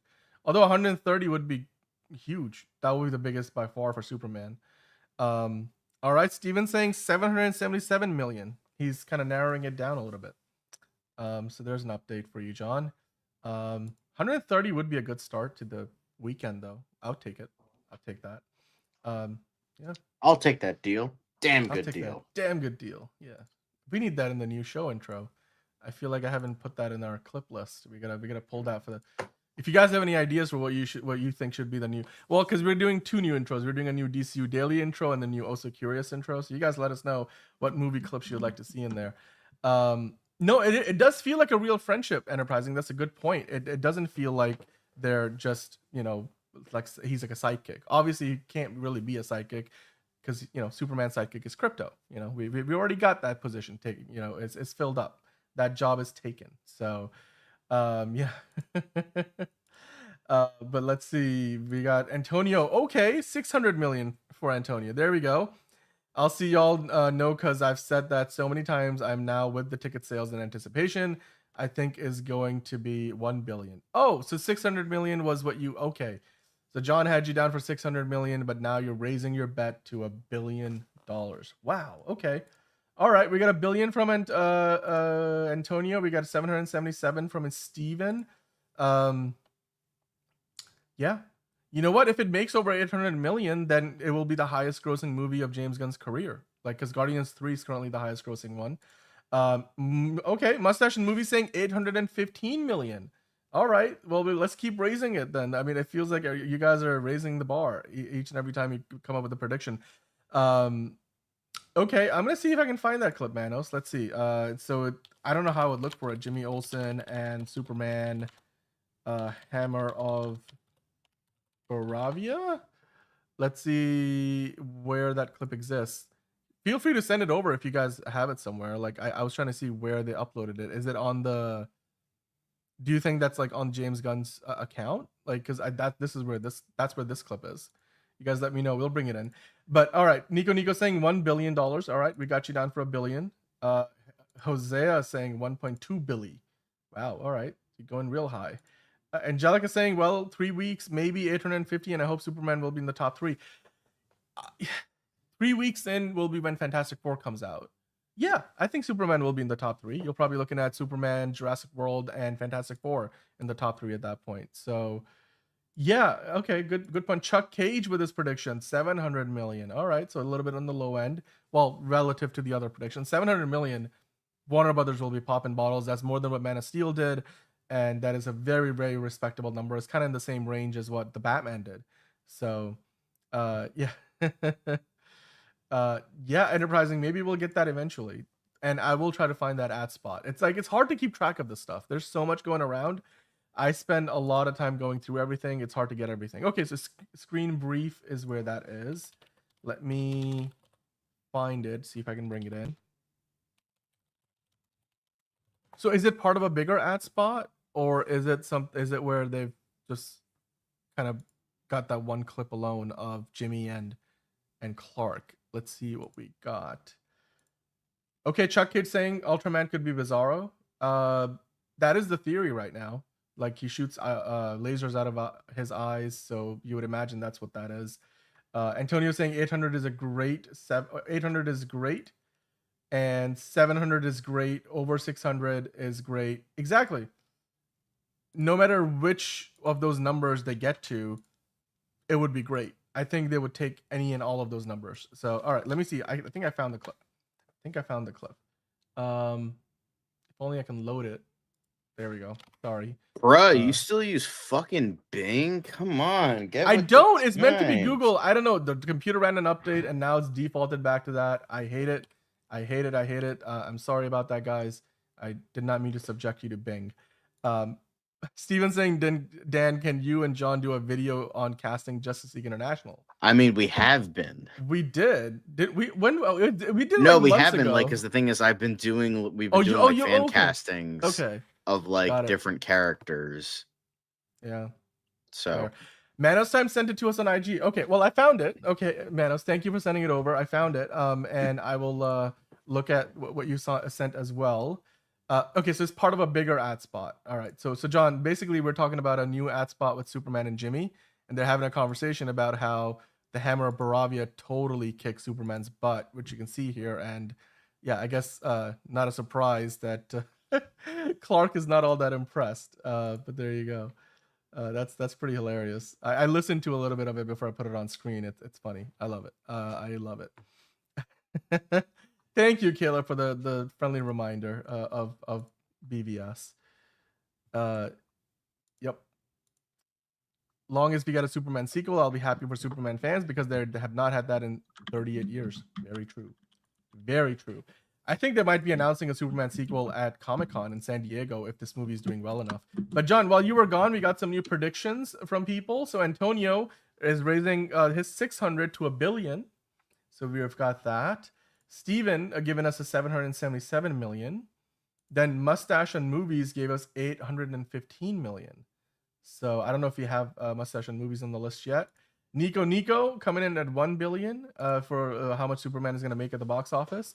Hosea raising his number to 1.2 billion. And then Chuck Cage giving us a cool 700 million. Yeah, this whole ad spot has a really fun energy to it, and you get even more footage of the fight sequences, John. But I mean, hey, did you get a chance to note down those other numbers, John? What do you think about everybody's predictions? I noticed that nobody's coming in at under 500 million. Everybody's starting at least at 700, which is really good because that number alone is higher than Man of Steel. Yeah. So it's really good. Hell yeah. I do love this conversation between Jimmy and Clark, because we're getting a lot more interaction than we have ever gotten with a cinematic Superman, right? Because I don't think, well, Jimmy Olsen with the Christopher Reeve Superman didn't really have much of a role, did he? I don't, not in this way at least. So there's that. I do love this ad spot. You're getting some of the same footage that you've seen before, but some extended shots like this one here. More of the Crypto not being the goodest boy. And there's actually 2 ad spots in here. So I don't know if we have talked about this one. The glasses one. This is interesting. Oh, yeah, no, we have seen this. We have seen this. Yep. We have definitely seen this one before. Okay. Well, thank you guys for bringing this over. I will watch it again later, and yeah, we'll see if there's any more to dissect from it, but that's a really good ad spot. Yeah. John, let's make sure we get those numbers in on the list, though, because yeah, I do love it. Thank you, Man It's Time, for bringing it over. Because again, they make different ad spots for different countries, different languages. Although I mean, they're all in English, but like with subtitles and stuff, they'll be released regionally and targeted to specific people. Yeah, I want that. I want a Superman trilogy, says Enterprising. Batman and Spider-Man have had so many solo adventures. Wear the Cape saying, John, I need that fan cast for Katie O'Brien, bro. These are all good ideas. We should definitely note them down. Let's see. I'm noting down your ideas. Katie O'Brien. Well, I already said that. Katie O'Brien for Wonder Woman. That was, you know. Oh, is that what you're talking about? Wear the Cape? Okay. You know what? Yes. There you go. But JLI fan casting, we should do that. John, who would you put in your JLI team? Like based on. Well, I mean, I've been doing it for a while. Hang on, maybe I can find the thing. There it is. I mean, I have. Well, at least one of the original teams. Like, you have Batman, you have Booster Gold, Black Canary, Blue Beetle, Captain Marvel, Dr. Fate, Dr. Light, Guy Gardner, Martian Manhunter, Mr. Miracle, and Fire and Ice. So those are the characters that were appearing in that. I mean, some came in, so like Black Canary left after like a couple issues. Others came in, but like, you know, I mean, I said that in my Wonder Woman casting. Right, RDR Jonah, right? Like, yeah, she plays Bix and Andor. Yep. Wow. Those are. I mean, maybe we should do it like closer to the release of the movie, or maybe depending on if the movie kind of hints at like that's the direction that they're going in, we'll do it after the movie comes out. We'll keep that unlocked. Don't worry, guys. We'll do more fan castings. We haven't been doing fan castings very often because it's like, you know, we kind of went through all the projects they had announced, and now that they're announcing new things, maybe it's a good idea to go back and circle back to more of those fan castings.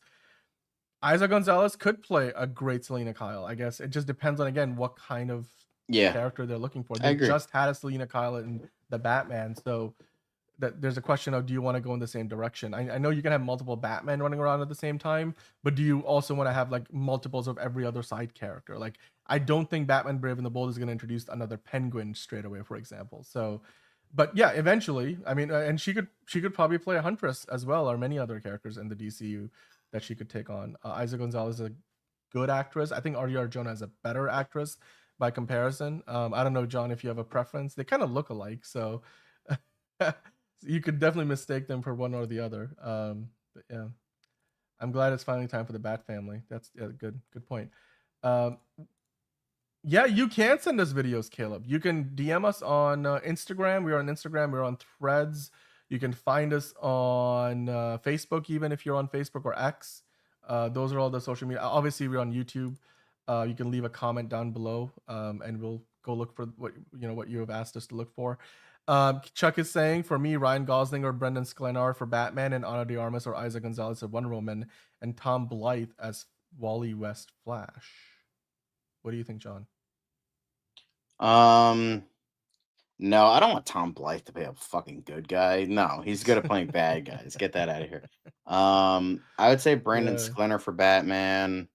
I don't want Ana de Armas for one. I don't think she's good for Wonder Woman. Isa Gonzalez could probably do it, but I don't like either of them. Not Tom Blythe. Ana de Armas could be a superhero, but I mean, she could play. I don't know. I'm not gonna. Harley Quinn. She could play. I always thought Ana de Armas could play a good Hawk Girl, but obviously that could too late for that. But you know, Yep. But maybe other character. Maybe Zatanna, I think, could be good for Ana de Armas. Yeah, I get the whole size criticism figure drawing, but I mean, here's the thing: they can shoot it in a way that she doesn't look small. I've said it all the time. Like, I many mean, times. look at Tom Cruise. He makes Tom himself Cruise. look tall all the time. Yeah, Tom Cruise. I mean, and even in Bollywood, like there's Shah Rukh Khan. He's like the most popular actor in the history of like Indian cinema, and the dude is like not as he's shorter than half the actresses he stars opposite. Like they make him look the same height. I keep mentioning Night and Day. Tom Cruise is not as tall as Cameron Diaz, but in that movie you wouldn't be able to tell the difference. So they can always film the movies to look, like make it look the way they want it to look. Like they can easily do that, especially with VFX nowadays. Ryan Gosling is a Barry Allen with a young actor for Wally West. I just don't know if Ryan Gosling wants to take on yet another franchise and if he would be wanting to do a Flash movie. I don't know. But then again, he's doing a Star Wars movie, so didn't see that coming until that happened. So, well, no, again, I mean, Angelica, okay, it's a fair criticism. You want a tall Wonder Woman. That's one of the reasons why Gal Gadot was cast in the role. I mean, Amazonian for a reason. Ana de Armas can hold her own in a fight sequence. Like she does great with fight choreography. She's got the physicality for the role. Again, I think they can make her look the part. Like, and the height shouldn't be an issue depending on how they shoot it. I'll always maintain that. Like, let's not be heightist. I do understand though. Like that's an initial criticism, but it's the movies. Like, we don't like they can make her look bigger. I don't worry about that. But yeah, I mean that's about it. I mean today, John. Like I can't think of anything else. I think we went through everything that we had on. The Please, books, I want to go to sleep at a decent time. Yeah, maybe. Absolutely. Well, decent relative to yesterday because yesterday was really really late. Melissa Barrera could be great. That's a good one. Angelica. She hasn't got a lot. Well, she hasn't done a lot, but I don't know. We'll have to be the right role. And you know what? Andrew Garfield would have been a great Wally West, but I don't think he's interested in doing many superhero movies that are, especially not Spider-Man. I mean, considering Grant Gustin is like discount Wally West. Yeah, fair enough. All right.